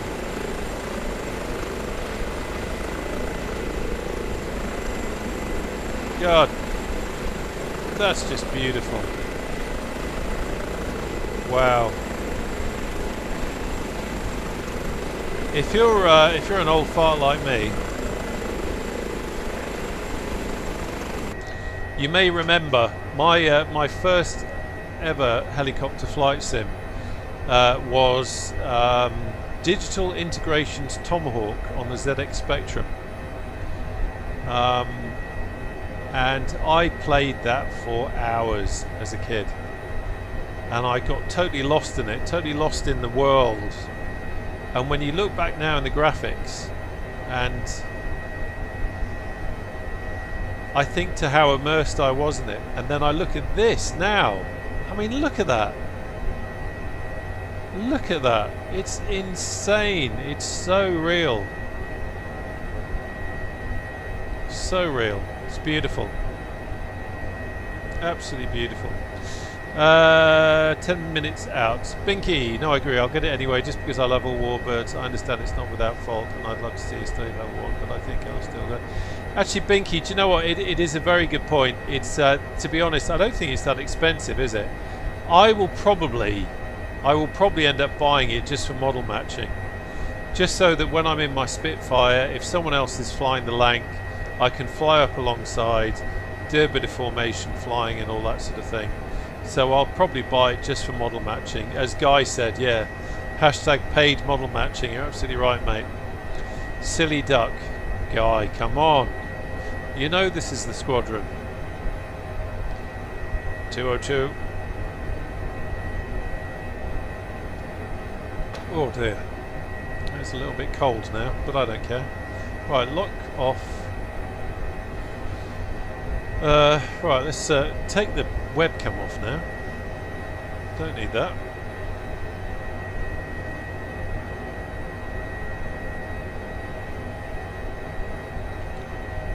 Anyway, how is everyone? It's good to see a good crowd here. I think I was saying a while ago, if you've just joined, in the past my streaming has always been a little bit here, there and everywhere, no particular time. But I'm going to be I'm going to try anyway and stream every Friday night. That's the plan. Try and have some kind of a schedule. So that is what we are going to do, and it's going to be, it will be doing this kind of thing, but also get some warbird stuff as well. So what do we got? 34 years female received a call about a missing hiker. Search and rescue is required. Waiting information about rescue vehicle's presence. Symptoms: amputated leg. Let that sink in. Search and rescue received position as the last known. So we've got a missing hiker who's got an amputated leg. Now, sometimes in life you have some bad luck. And that's a lot of bad luck. There's no way around that. That is a lot of bad luck. Platty, how are you doing? We are inbound to the Cairngorms National Park. I don't know how well you can see it there. I guess the closest for you would be if you loaded in at Feshy Bridge Gliding Club. That's probably the closest you're going to be. Right, see there with speed that back a bit. We must have hit a gust, and we almost overtalked. Look at that. Oh, that is beautiful. I love flying live weather and live time when it's like this, because the lighting that you see and the different lighting, that's just gorgeous, isn't it? Sunlight glinting off the river there. My lord, amazing. Yes, Hans, good call. Yeah, we're on the Southeast Asia server because people are having a few issues.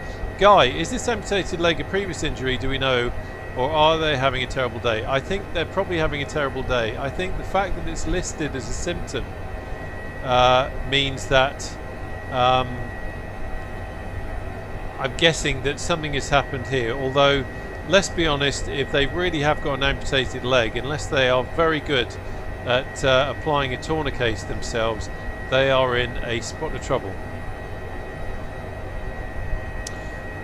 Charksole Green Airstrip is the closest. Okay. Just looking at a little nav map to see if I can see that. We're just going past Boyne. Hello. Okay, let's come back on the speed a bit. Right, we're coming up into the hills now. Need to have my wits about me. Binky, you're right. It certainly would be a hamper to hiking. So DLW, that's a damn good question. Is it his own leg or someone else's? Well, I think it said in the description to start off with that they'd had an argument. So we do have to consider that what we could be dealing with here is someone who has had an argument with someone else. She's ripped his leg off, and now 500. She's walking around with someone else's amputated leg. So we actually have a three-leg situation with two legs belonging to the to our casualty, and then somewhere we have a murder victim with one leg. I think that's what we're saying, aren't we? Which does make me wonder if we should have brought the RAF police along with us as well. Okay, this is not a good time. It is so hot in here that sweat is now coming down into my eyes.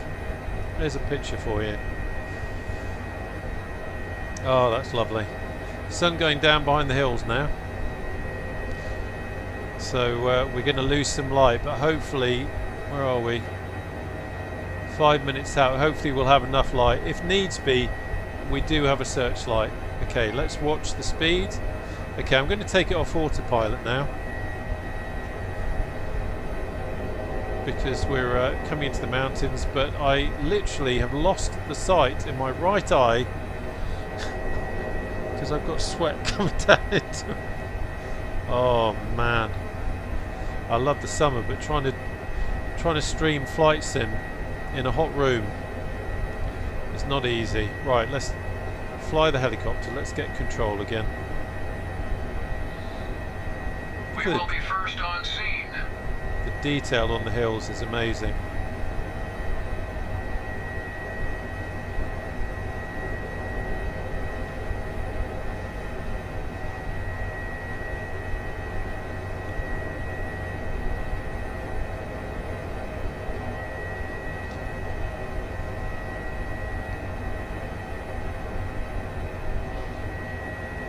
Excuse me a moment. Just asking the doc in the back to wipe my eyes. Can you administer first aid, please, Envoy? Thank you. Right, there we go. God, blimey.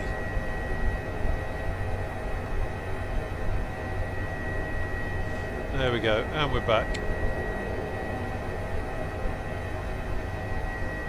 Ah, that's a shame, Michael.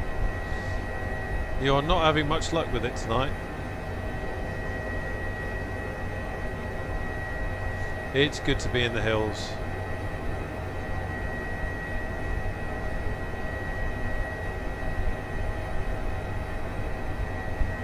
Definitely good to be in the hills.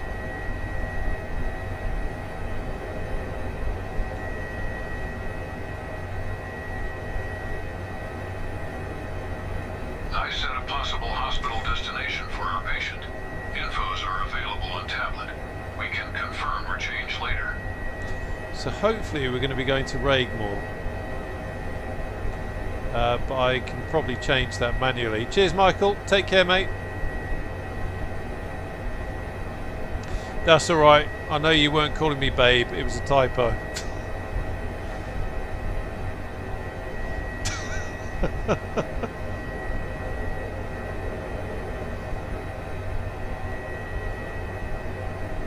Trust me, I've seen worse.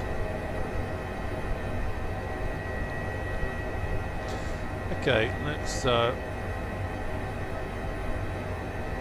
we're coming into the area now. We've got Ballater just over that away.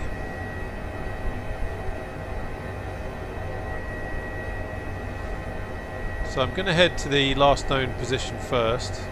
Now, what I love about the search and rescue mission profile is that the crew, as they would in real life, are looking out for us. I don't know how Andrea programmed this into the mod, but they are looking out for us. So we can concentrate on flying, but also looking out. But at the same time, the crew are, and the crew will sometimes spot the casualty before we do. I mean, to be honest, they always spot before I do because I'm too busy flying. But this is the area. This is where we are looking. Oh, look at that! Isn't that beautiful? Forget the casualty. Let's just look at the 500 with the sun in the background going down over the hill. Okay, let's concentrate on looking for our lost hiker, especially seeing as she's either A, missing a leg and bleeding profusely, or B, she's a crazed murderer, having beaten her companion and ripped his leg off. Either of those scenarios make you want to stand up and look. Okay, what have we got? We've got AP redundancy. Aha! We have got a failure. Our AP2 has gone down. But that's fine. We'll carry on. 500. So, I'm going to head over this way. That red circle is the limit of our search area. So I'm just going to head over to this side. That is so cool. I love it. I mean, you know, obviously in real life you wouldn't be too chuffed that you'd suddenly got a issue with your helicopter, but it's kind of cool that it happens.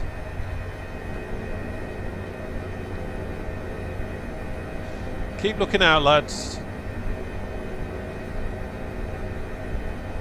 You see, sometimes also the hiker or the missing person can actually be in the trees as well.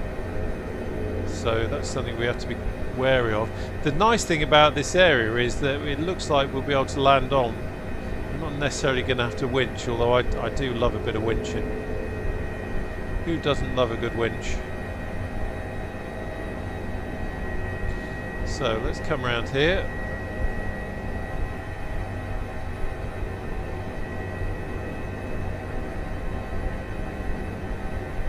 Keep looking out, lads.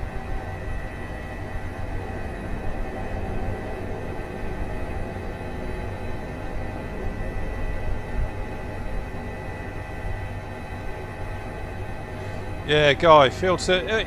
You! We need you! Are you qualified on H145 avionics?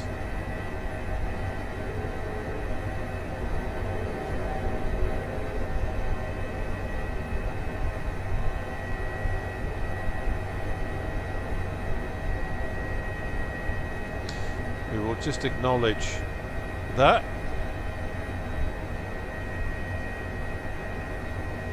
Where is our hiker? Look at those rocks on the top, so cool. Keep looking, lads. Sometimes you can see they'll have like a bag, like a brightly coloured bag with them.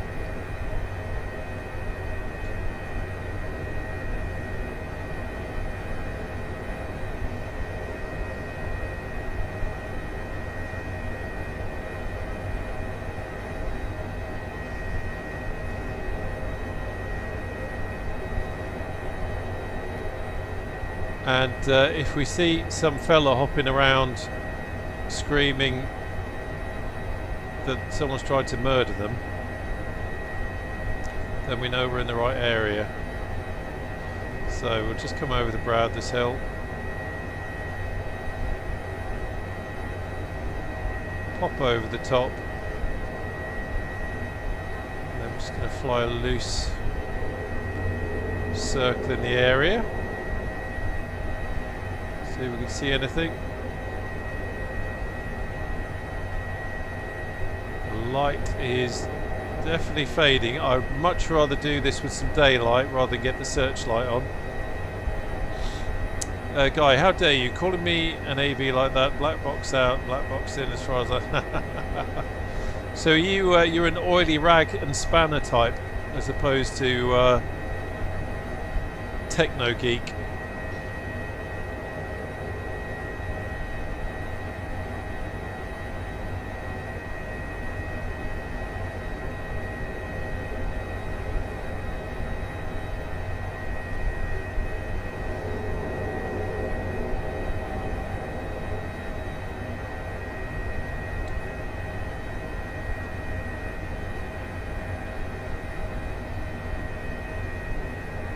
You can literally do this for hours, by the way. Again, what I love about it is because you never necessarily know what's going to come your way. You can just, if you just leave it on random, you get all sorts of different missions, and you can just literally fly a whole shift and never quite know where you're going to end up.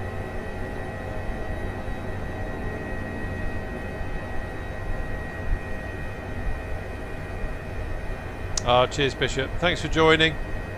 Thanks again for fixing the multiplayer issue. That's a big help. I can't tell you how beautiful it is to be able to fly with other helicopters and not have issues.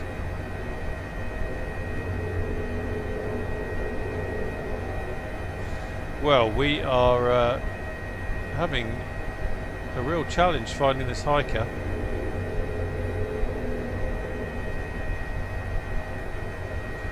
We will keep going.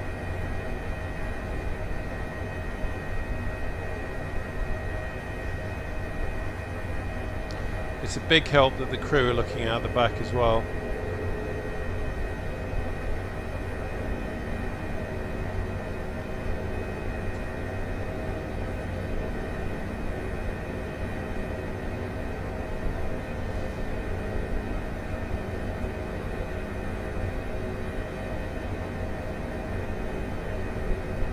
This is one of the cool things about this thing, is it's not you know, it's not necessarily making it easy for you. It's simulating the real thing in terms of, you know, search and rescue isn't just fly from point A to point B and oh, there we are, there's our casualty or our missing person.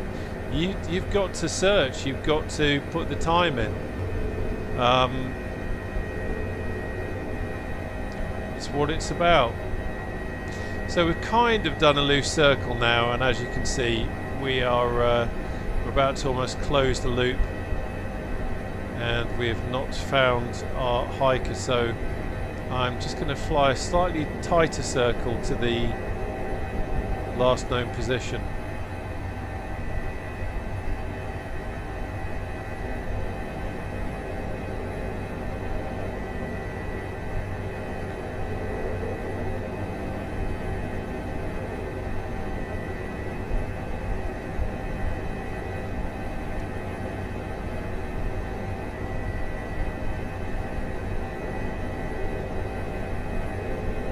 I usually find that it takes a couple of it can take a few passes before you find them.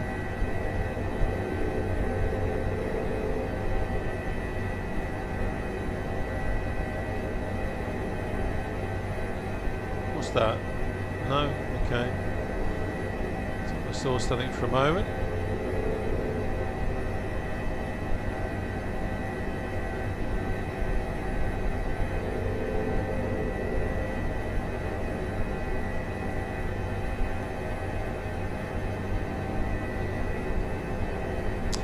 Third DLW, what's the red cross on the map? I think it's a I think it's some kind of a reporting point or something like that.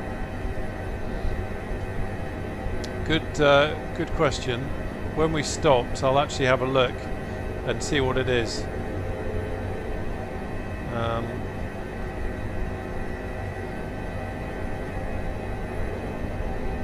Sadly, it won't be anything to do with our casualty, because it's outside of the red circle.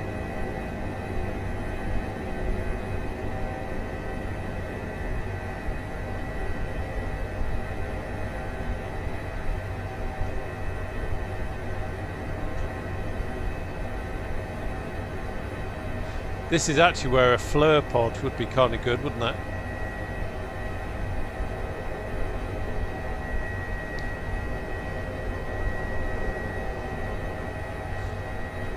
If we could search infrared.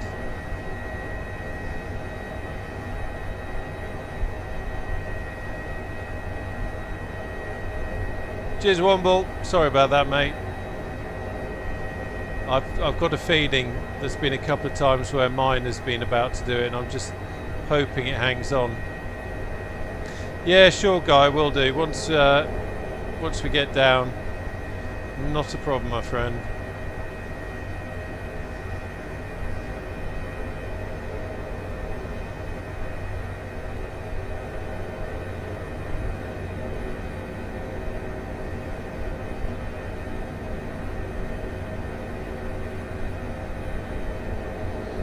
Yeah, you're right, Andrew. It's not a simple one.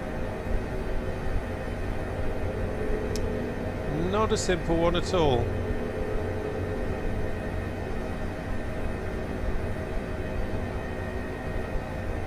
Just trying to fly around nearer to where the last known position, and then I'm just going to head it out a little bit. Start trying to use spidey sensors.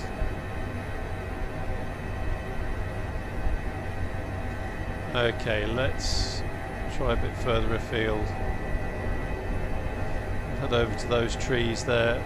Really feeling that the light is kind of working against us now.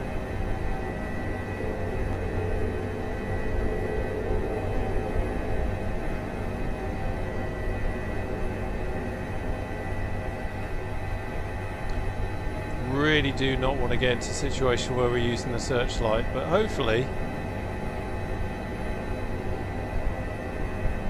that won't be necessary. Let's have a look down here.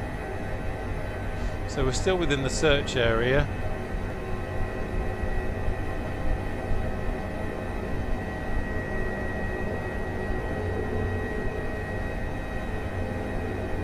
So you've got all these trees over here, and if the hiker is in the trees, then that's going to make it difficult to catch sight.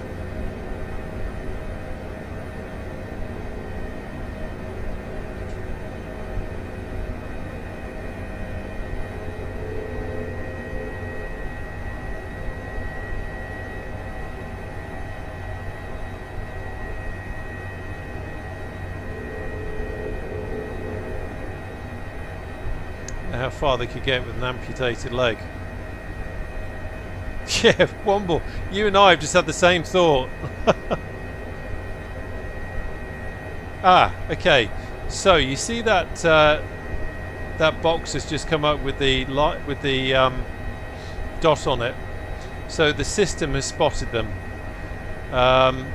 For some reason, that always comes in a bit earlier than the crew actually making the call, but that basically means that the crew has found them.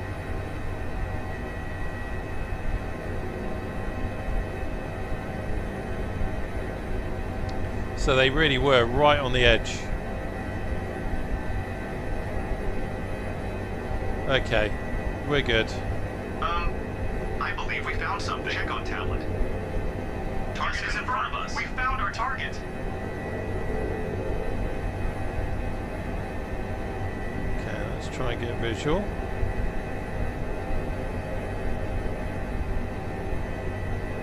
Where's the wind? Over there. We are reasonably close. Oh, there they are. There they are. Okay, let's go down. So we're going to drop down here. We'll take a closer look. I'm going to look and see if we've got some nice flat ground we can land on. And where's the wind? Wind's there. And if not, we can always do a bit of winching. Winching can be fun.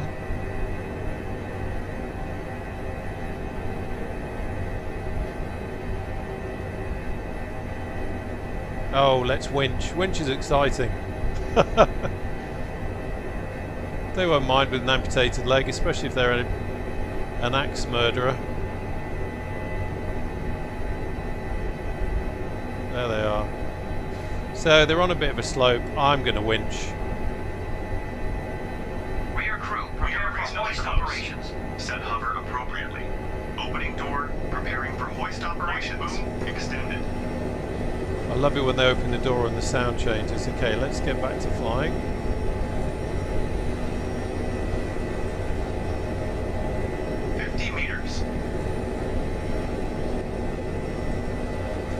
Watch the trees. Height is good.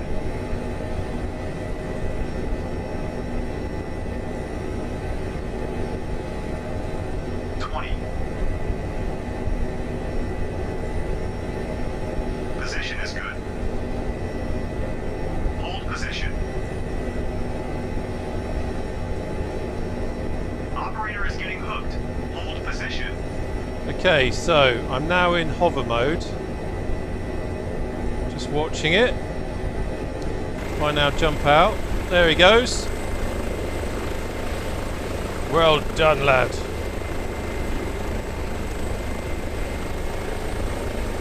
Down he goes. There's our hiker. There's our beautiful helicopter.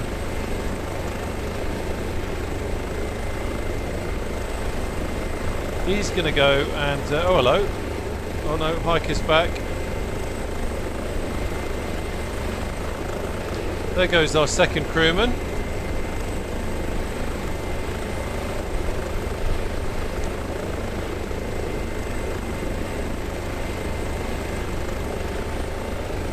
Hey Romeo Kilo, hope all is good with you.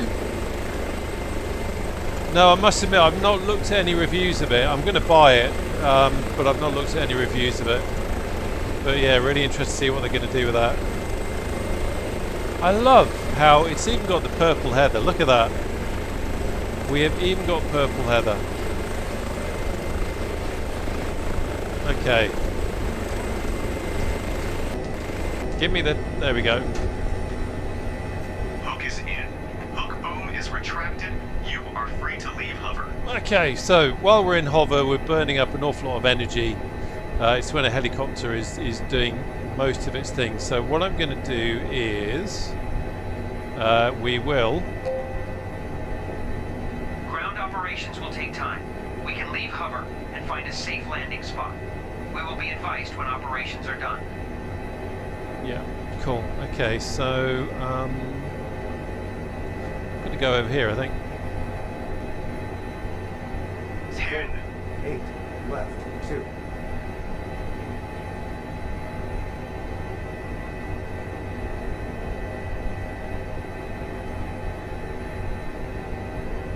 You're absolutely right, Womble Way. The Air Force does not take any chances. And if we need a crew member for the leg, then that's just the way we do it. That's the way we roll. Per ardua ad astra.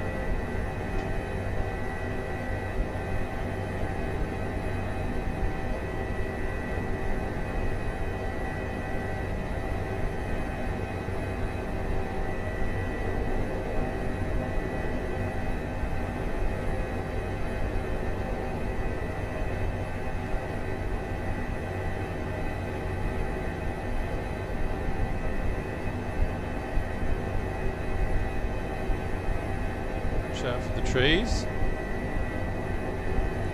I said watch out for the trees.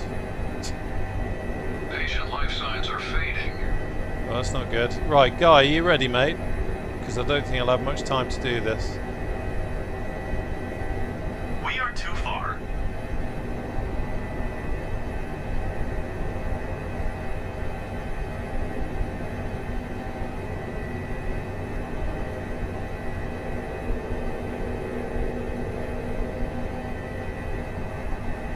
Okay. Okie doke. Right, Guy. Sorry, I'm just trying to lock off my head tracking. Okay, so I go into here. Setup. There you go. So that's where I've got everything at the moment.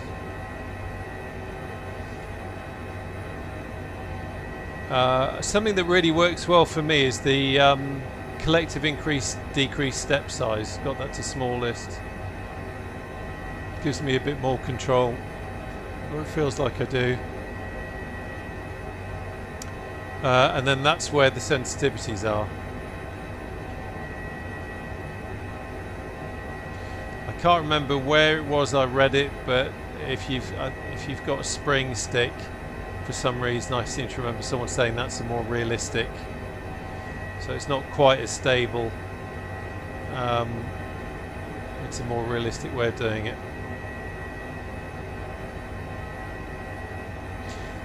So is that good, Guy? Have you got that?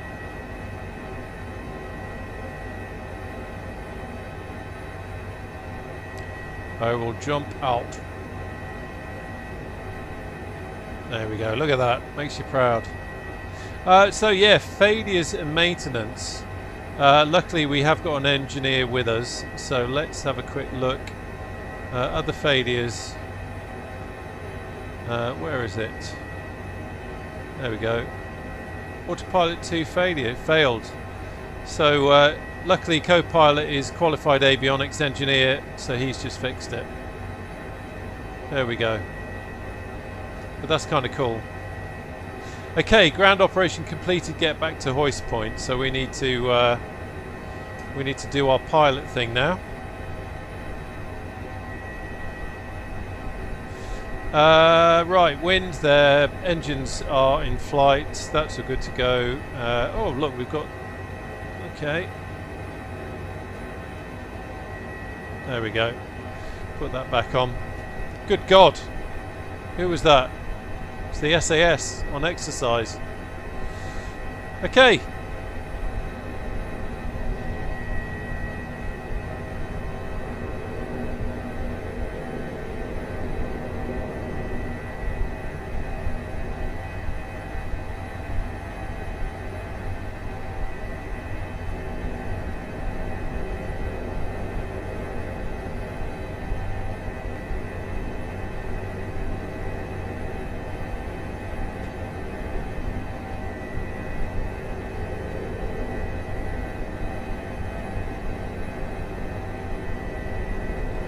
fuel, that's so good.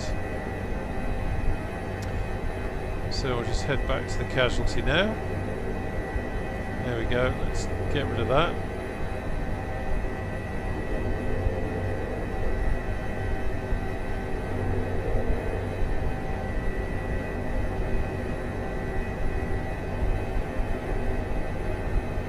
Just nudge her in, careful of the trees. 50 meters.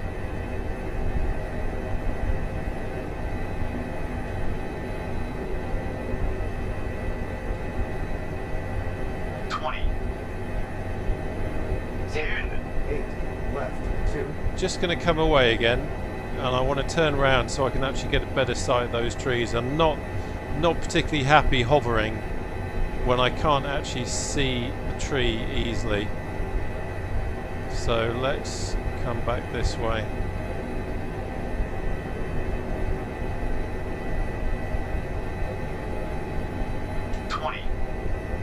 Height is good position.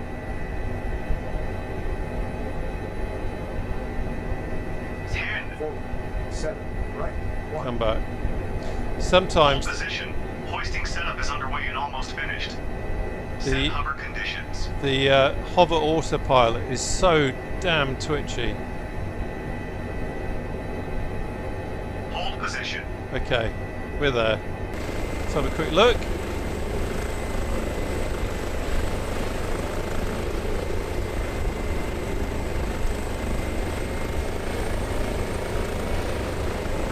There the chaps. There's our beautiful helicopter.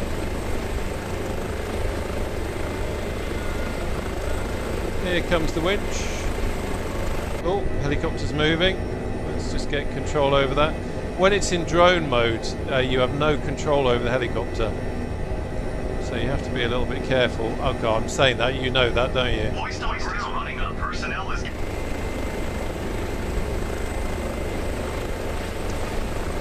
Yeah, the 500 is lovely.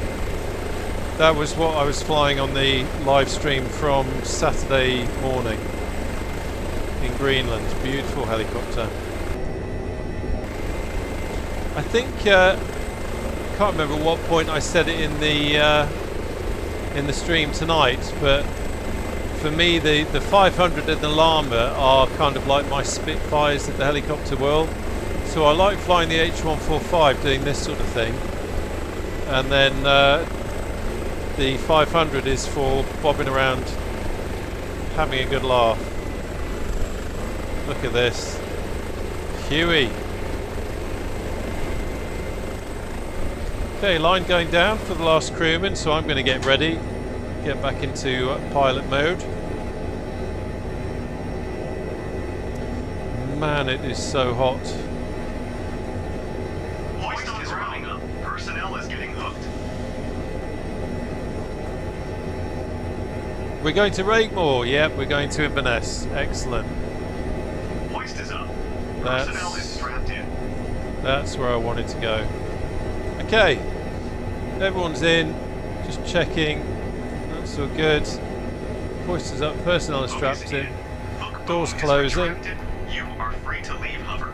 Let's get control, cyclic release, and gain a bit of height. I'm going to take it out of autopilot mode now. Forward. 10. 6. Left. 8.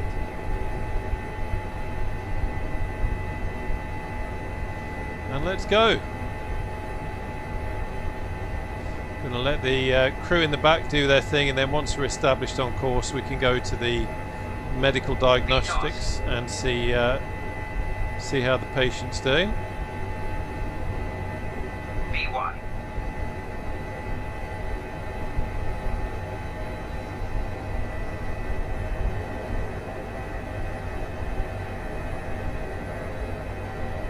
Just going to get a nice climb in, flying it manually. Don't trust the autopilot to do this bit.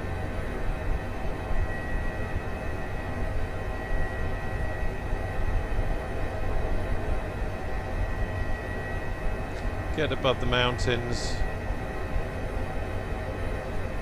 By the way, how's the sound levels? Can you hear the helicopter? Because I really wanted you to hear the helicopter.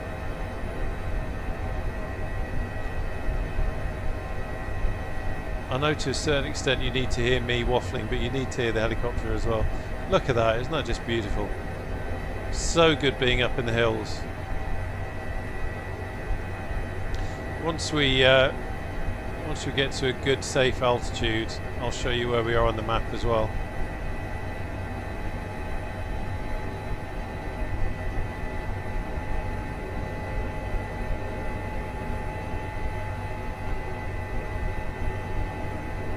Nice climb.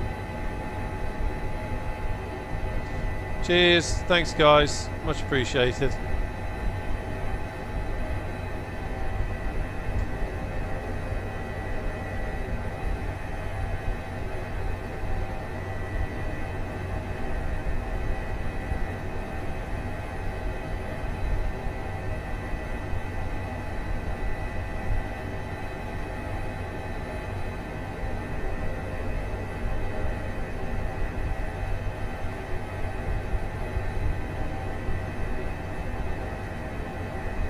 Keep that climb in.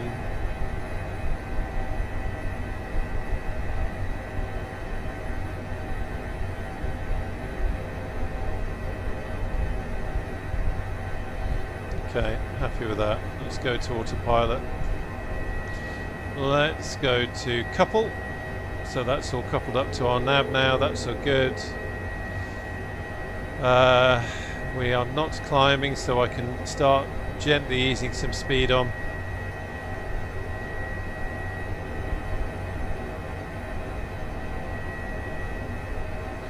Remember, it's the autopilot is in the, or rather, it's very easy with the autopilot to over talk it. By the way, if I keep repeating myself, I do apologise. I just do it because people jump in and out of the stream, so I just kind of talk through what I'm doing, just so anyone who didn't hear me waffling on about it before can hear it this time, in case they're thinking, oh, why is it not just tanking it? If I suddenly set my autopilot IAS hold to the speed I want it to go to, it will overtalk. So you just have to gently dab it. That sun just went down.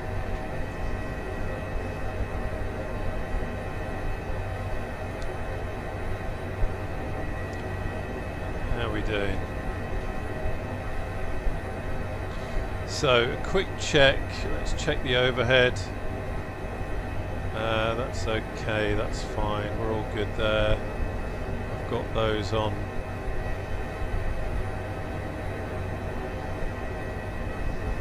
I'll tell you what we will do. Let's have the aircon on, man, even if I can't do it in real life. Let's have the air conditioning on.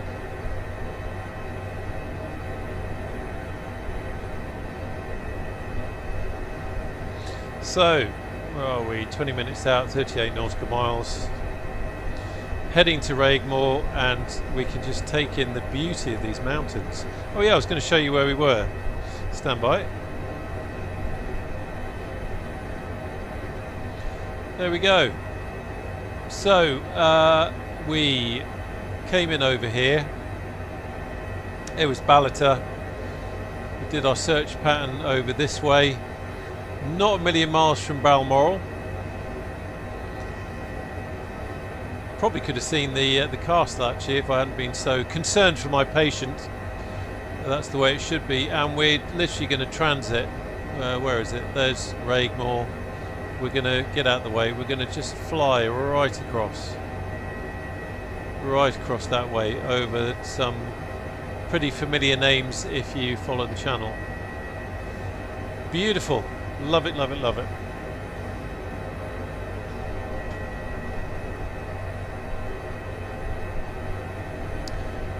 There we go. As we approach the edge of the mountains now, getting the sun back, although it will disappear. You've got all the mountains over on the west coast. But it's great to be up here.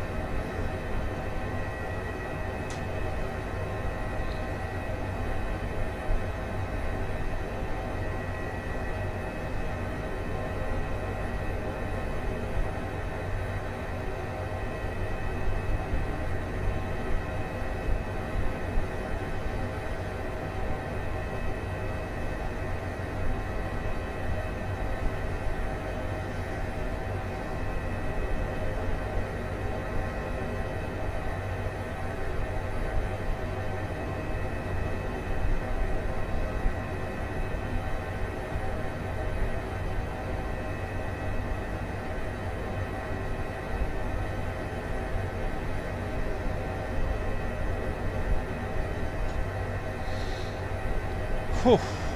Man, it is hot. Look at the detail. This is what I love about 2024, even more so than 2020, is the ground detail. It's just astounding. I always start waxing poetical about it, but let's just get rid of the tablet for a moment. I mean, it is just absolutely astounding, isn't it? It's one of the reasons I love flying helicopters in this sim, is the detail is just absolutely superb. So there is, just get past him. That's kind of the heart of the Cairngorms, just there. Over that way. We're just kind of skirting to the north of it, or to the north of the really high ground.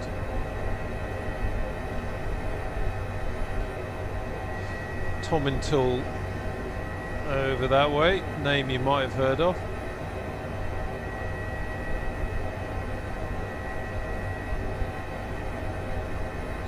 Yeah, it's good to be back up here. We've been different places. We've been Cyprus, Norway, Italy, up in the Alps, but this is kind of our home stomping ground. So it's nice to be back flying here.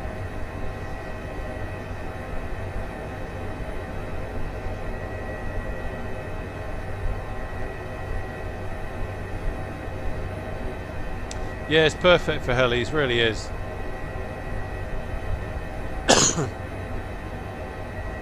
I can't imagine just flying like tube liners, where you're so high that you don't necessarily see all this fine detail down below. And that is the great thing about helicopters, that you can really get down into it. You can literally look around like we are now and say, right, well, I'm going to land on the top of that little hill. And sometimes that, whoop, excuse me, I just knocked the stick. Yeah, sometimes it's just good fun to do that, a bit like we did in Greenland on Saturday last week, just buzzing around different areas, landing, having a look. It's all good fun.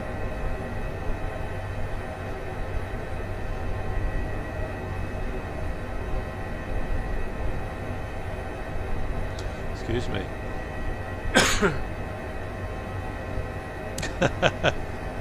Yeah, I don't think...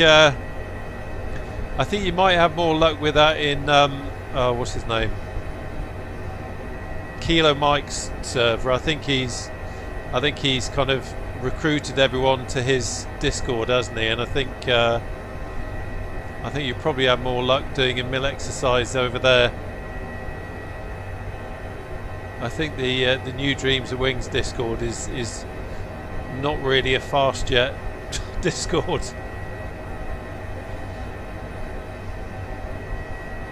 That lighting is just superb. Absolutely beautiful. How far out are we? 15 minutes. 15 minutes to hospital.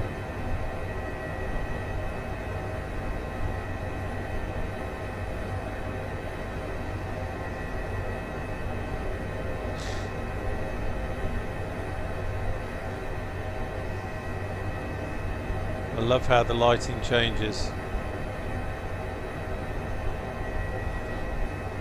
Cheers, Hans. Good to have you along, mate. Take care of yourself. See you soon, somewhere in the virtual skies.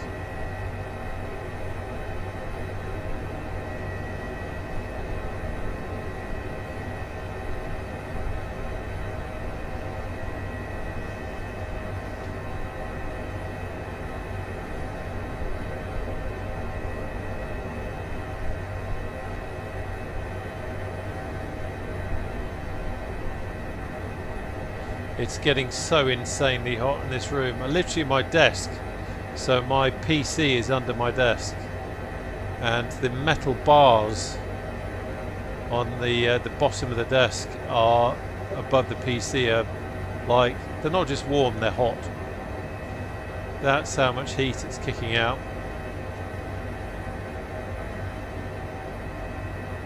But better that it's kicking it out than keeping it in, eh?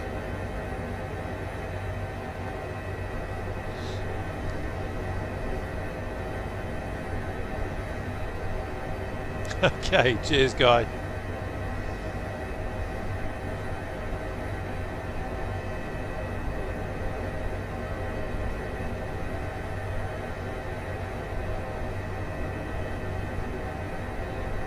Yeah, I must admit I didn't really contribute much to them, apart from doing the odd helicopter recce. I seem to remember. I'm trying to remember where it was. Was it Tallinn? Estonia. Flying over to Tallinn and having a recce around there. Romeo Kilo, that's very good thinking. That's the kind of thinking we like in the Air Force. What else can we do? We've got hot rails, so what could we do with it?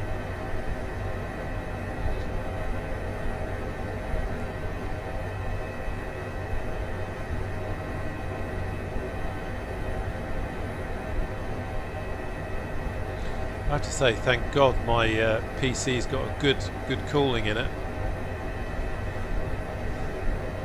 Certainly chucking the heat out.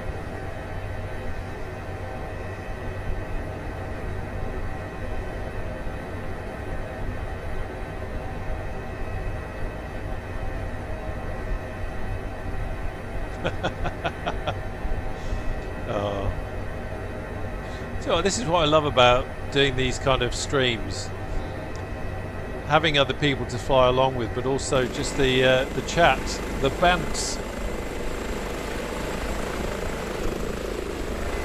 So what we got? Let me turn the labels on. Not sure if anyone is still up. No, I think we've lost everyone now.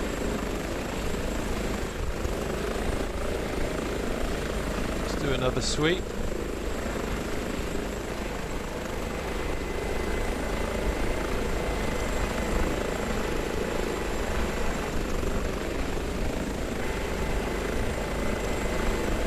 There you go. Oh, there, we got Guy up ahead.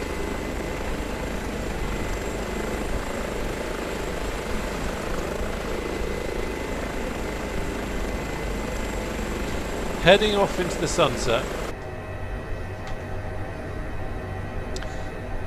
Just get that back there. Amari, that's it.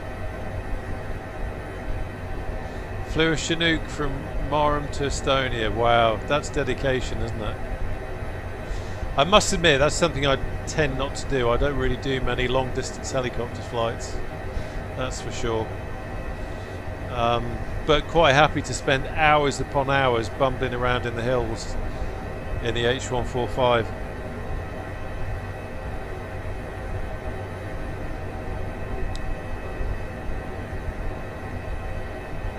So we are 9 minutes from Raigmore. Light is fading. Time is 9:30 here in the UK.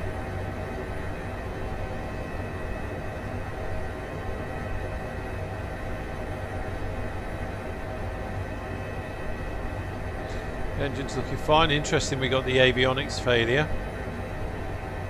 Oh, that reminds me, I need to turn up menu. No.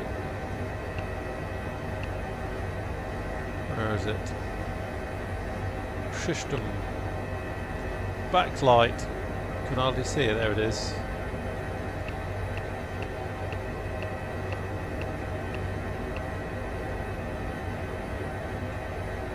Turn up the old backlight on that unit when it gets dark. Be a bit hard to see it. There we go. That's better. Super duper paratrooper. Fuel's very good. We started with 100%. I've got a 1 hour 90-minute endurance at the moment. We haven't had to do an emergency fuel pickup.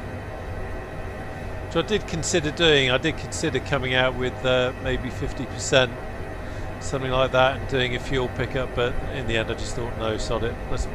Let's fill her up. Look at the detail on the ground there. Come on, that's insane. And again, that's the real world down there. That's not some kind of repeated texture tile. That is the real world down there. That's what it looks like. Absolutely insane. It really is. It'll never cease to amaze me. Just what is out there.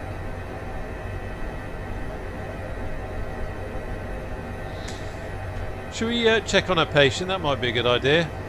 See if her leg has magically managed to come back again. Patient condition is critical. Code 1, vital signs fading. So we knew that at the start. There's nothing new there. What have we got? Patient condition is critical. Code 1. Code 1 is immediate risk of death. Vital signs fading. So vital signs are 28. So that's not good. That is not good. Diagnosis, stable medical conscious. Patient assigned. So there's no mention of the missing leg. Unless I am... no, I think perhaps what's happened here is like anywhere in life, rumours can start. And I think maybe the last time she was seen, and bear with me on this, I know that we're stretching our imaginations a little bit. But maybe someone saw someone hobbling in the hills and thought that they were on one leg when actually they're on two, because there is no mention of symptoms now for a missing leg. So I think she's alright. Romeo Kilo, have you got displacement mapping on? I have, yes, I have. I certainly do. 34 years female unconscious, received a call about missing hiker. Okay, so it's still saying that she's got an amputated leg there. So, yeah. She is having a bad day, let's face it.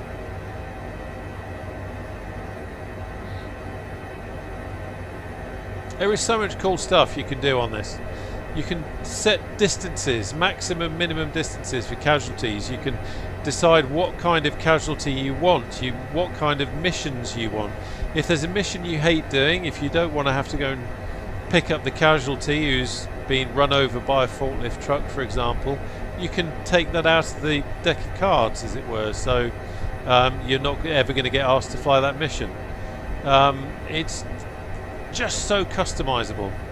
It's incredible. There's Inverness over there. Is that Inverness Airport? Just see it, I think. But there's Inverness on the horizon.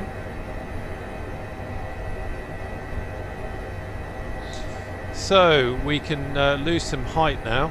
Let's get us into a position where we're not going to come flying in at some ridiculous altitude. And we don't have any issues now. We can really whack the we can set the altitude we want to drop to. We're not going to have the same issue as climbing with over talking. So let's go down to set it down to 2.4 at the moment.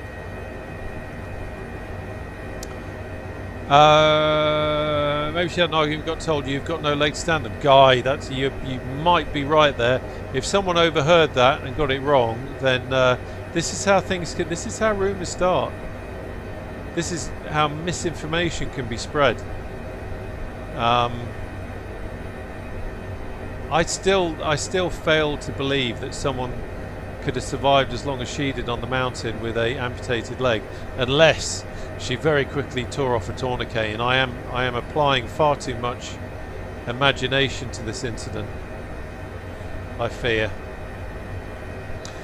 Romeo Kilo, the mission planner for the H145 is quality. It absolutely is. Absolutely is.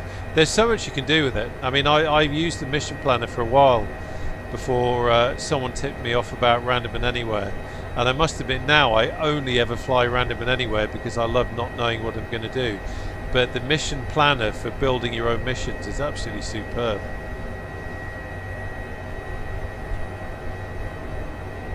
So DLW, I agree. I absolutely agree. And it's interesting, I read that you can use it for any aircraft, so that's going to be interesting to see. But I hope there's some kind of random element in it as well. I don't know enough about it. but it would be rather cool if there's a random element that allows you to well, same as this, so you don't know what you're going to fly into. Okay, so we're 2 minutes out, 3.8 nautical miles. I'm going to take it off autopilot now. So cyclic release in, autopilot off. Whoa. Cyclic in a bit of a funny position there, so we'll stabilise. There we go. Captain Beanie, I love your medical diagnosis there. Absolutely. If she's had a few drams on the hills, then she could well be legless. And again, that's where it could come from. All it takes is some farmer to go into the local shop and say he saw this lassie on the hills and she was legless, and someone says, oh, she must be missing a leg. Call out the RAF. Terrible accent. I do apologise to anybody from north of the border.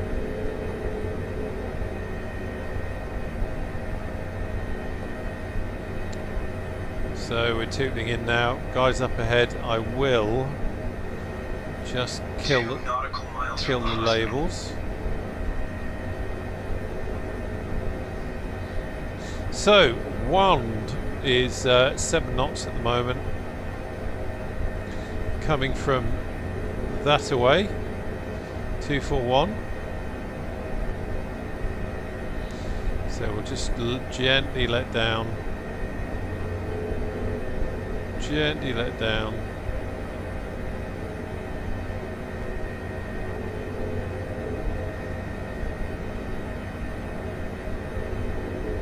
I can see the landing pad.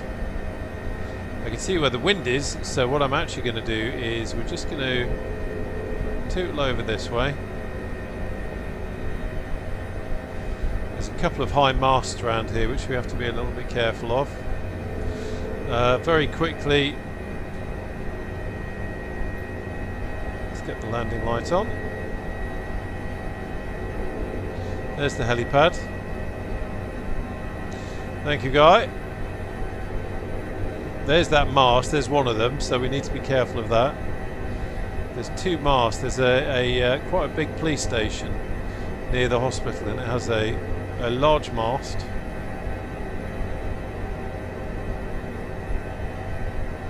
So I'm going to kill the tablet now because you don't need it. Just watching the wind.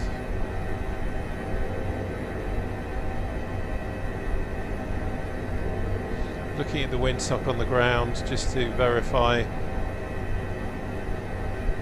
Le vent. Ici le vent. Destination in sight. Medical crew is waiting on landing spot. 500.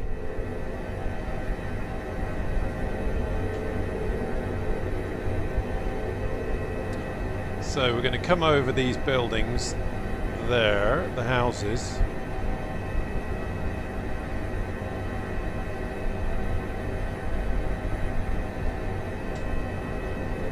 There's that mast.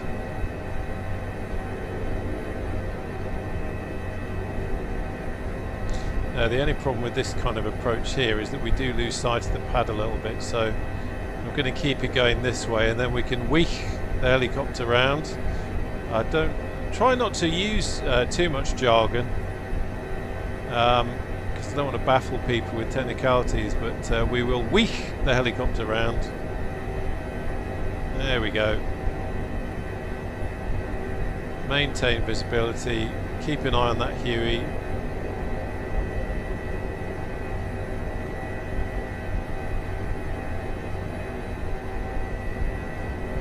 can see the hospital crew now. Huey's down.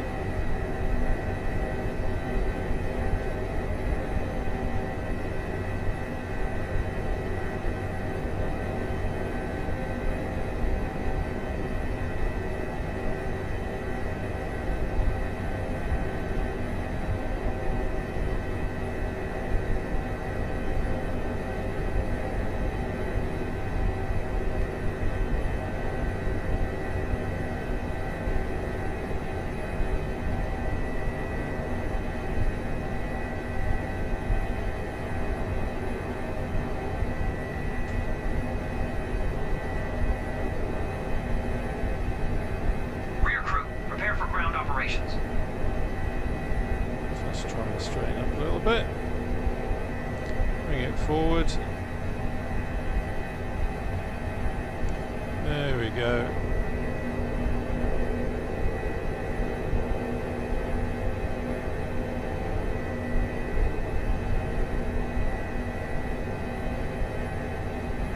And we're down. Okay, boof, boof. Oh, man, it is hot. Captain Beanie, is there any likelihood of you trying out the mighty Lancaster? Someone asked this earlier on, so I won't go on again. Probably not. I might well end up buying it as a Helicopter in position. Rear crew, you are clear to start operations. buy it for model matching, but I probably won't fly it. I bought bloody hell. Steady on, lad. I've bought quite a few of the Aeroplane Heaven fighters in the past, and I'm not really inclined to buy another Aeroplane Heaven aircraft. If it was flying iron, I'd buy it in a heartbeat, but at the moment I'm not in any rush to get it. But if they do a 2024 version, I might well buy it for model matching. Guy, my ground effects are also being shown under your heli. The dirt made it look like Sea King Belch. Yeah, it's funny it does that, doesn't it? It when you get an effect, like is there anyone flying at the moment in an H145? Can't see. Sometimes if someone else is in an H145, like my doors are open now, so their doors will be open in the air. Okay, so this is what we're going to do. It's coming up to 9:45. I'm going to take off from here. We will fly along the coast to Inverness Airport, which is just up the road. We will land and then we will call it a night. Andrew, other than the windsock now, how do you know wind direction? I heard you. Okay, so Andrew, that there in the H145, it gives you an indication of where the wind is, and then you've got the barbs on there, so that gives you an idea. Also, I have standby little nav map up here. Will give you the live weather as well, so that's giving me the wind speed and direction, so that's just another useful little thing. Right, skip paperwork. Remember I said that about that before, lads. Don't do the paperwork, we've got to get back to Inverness. Come on, forget the paperwork. She's got a leg missing, she got lost, that's all we need to know. Come on, we've got bacon sandwiches to get to. Okay, so while they are fanning around doing that, let's go nearest airport, Inverness. We haven't got time really to go to Lossie. If this was earlier in the day, I'd go to Lossie, but ready to fly. we do need to call it a night. I've kept you long enough, and certainly Mrs. Dreams of Wings will be wondering what the hell I'm doing. Okay, so we're going to end the mission. Bum, bum, bum, bum. Submit report.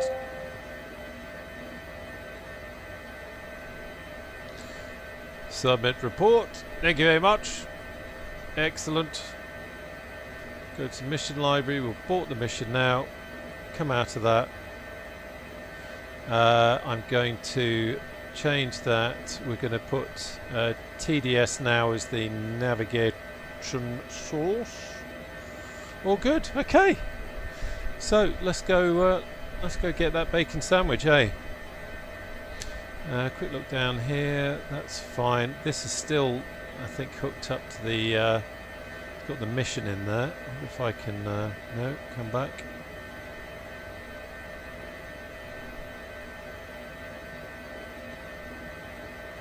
Yeah, I guess it's still got it loaded. Doesn't matter. We don't need that now. Okay. Right, engines to flight. Everything else is fine. All good down here. Checking the engine instruments.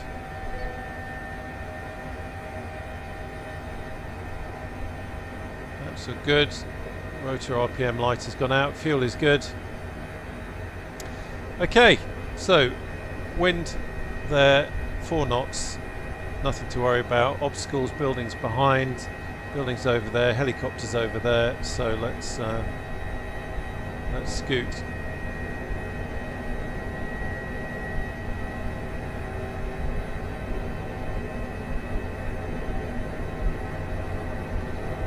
Back up a little bit. Check out for them. And now we will rotate. Dip the nose. Look at that lovely H145 down there. Watch out for the Huey. Pick up some speed. Watch out for the other mast, which is just over there somewhere. If I'm not mistaken, I think that's the police station mast. See if we can see it as we no, there it is, there's the other mast. Okay, so let's come round.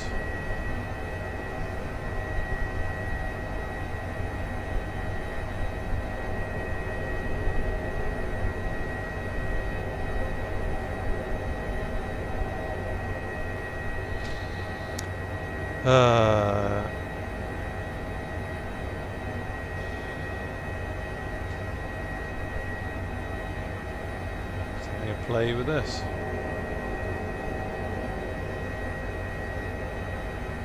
Yeah, it's still got the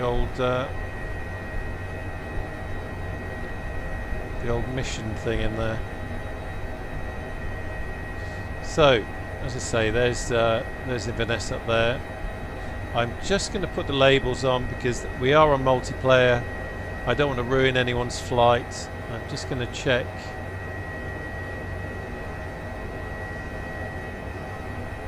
Check. I want to see someone's label. Okay, I lost them there. There we go. Labels. Okay, I'm just going to leave labels on. I don't want to ruin someone's flight from Inverness by suddenly bombing in and getting in their way. But nonetheless, we can now scoot in. Have a bit of fun now that we're not carrying any casualties. 500.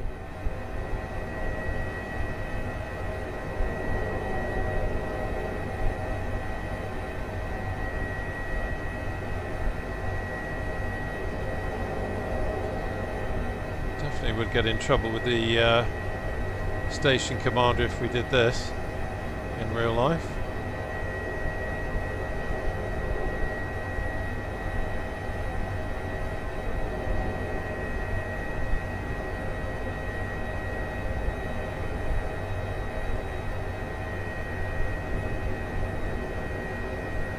Simulated airfield attack.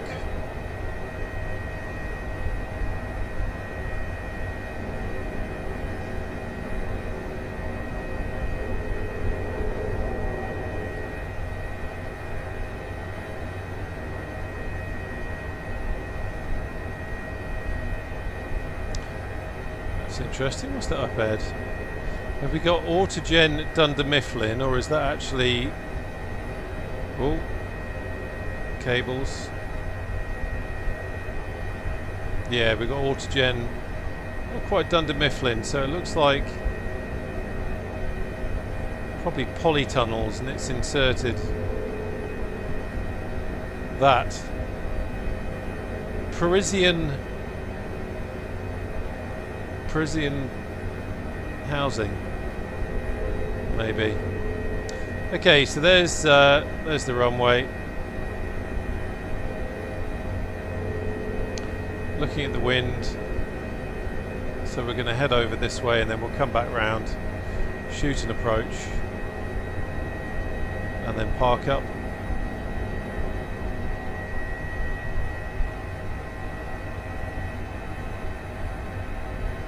And this is the UK 2000 Inverness. I seem to remember that I've got loaded in. I used to fly for a VA, flying different types of GA aircraft and King Air out of Inverness and up to the islet, you know, well, kind of around the Highlands and Islands really, up to Sunborough and that sort of thing. There's Inverness Airport.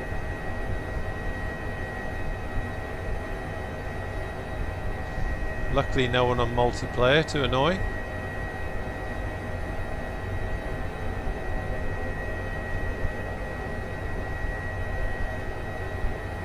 There's Guy.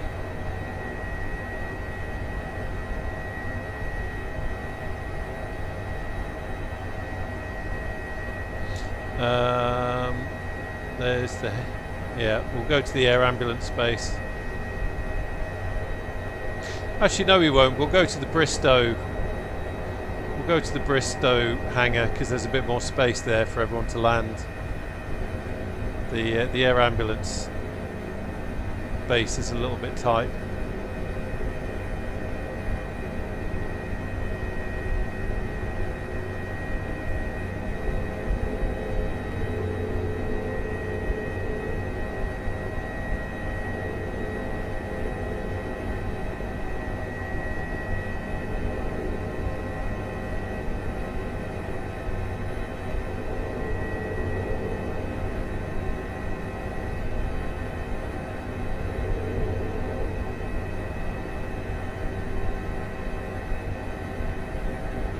Do love that Huey.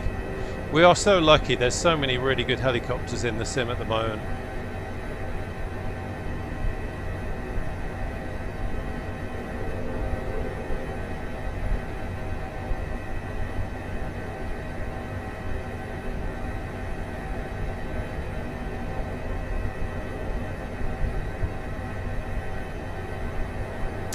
By the way, anyone who's still watching, if you're not subscribed and you found this in the slightest entertaining and you would you kind of want to join some future streams, please do consider subscribing to the channel.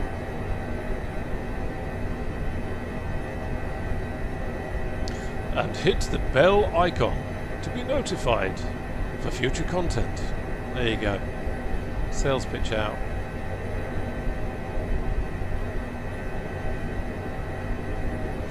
Guy, I didn't realise you were in the H145. Well done, old boy. I'm impressed.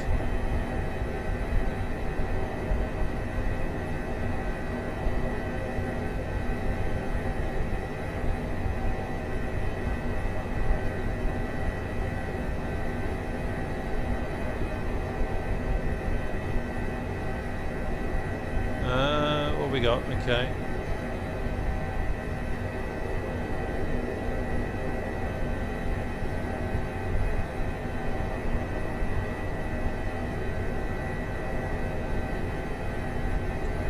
Careful not to bang into the Bristow Sikorsky's, they'll get very upset.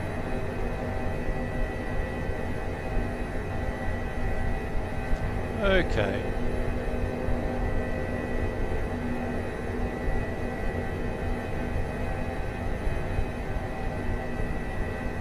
That'll do.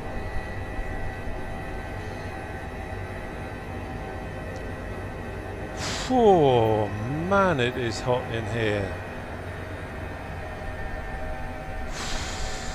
Okay, let's open the door. Forget about the air conditioning.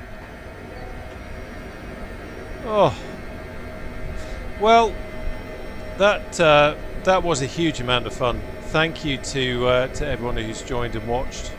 Thank you to the brave crews that have flown along. I hope it's been enjoyable for you. I know it's not quite the same because you can't see the assets and you can't actually partake in the missions, but hopefully it's a bit of a kind of a mystery tour for you, and you get to see some different places, and it's just a reason to fly. And always, and I really do mean this, it's fantastic to have people chatting in the chat. It's really nice to talk to you all. It's a nice way of spending a Friday evening, that's for sure. And as I said, hopefully going to be doing this as a regular thing on Fridays now. We'll see how it goes. It'll be, I guess, a mixture of HEMS and as I said, do need to do some Warbird stuff. that's for sure. But anyway, yeah, really enjoyed that. That was great. Smashing. Cool. Okay. Thank you for joining. I shall see you on the channel very soon. Take care now. Bye bye.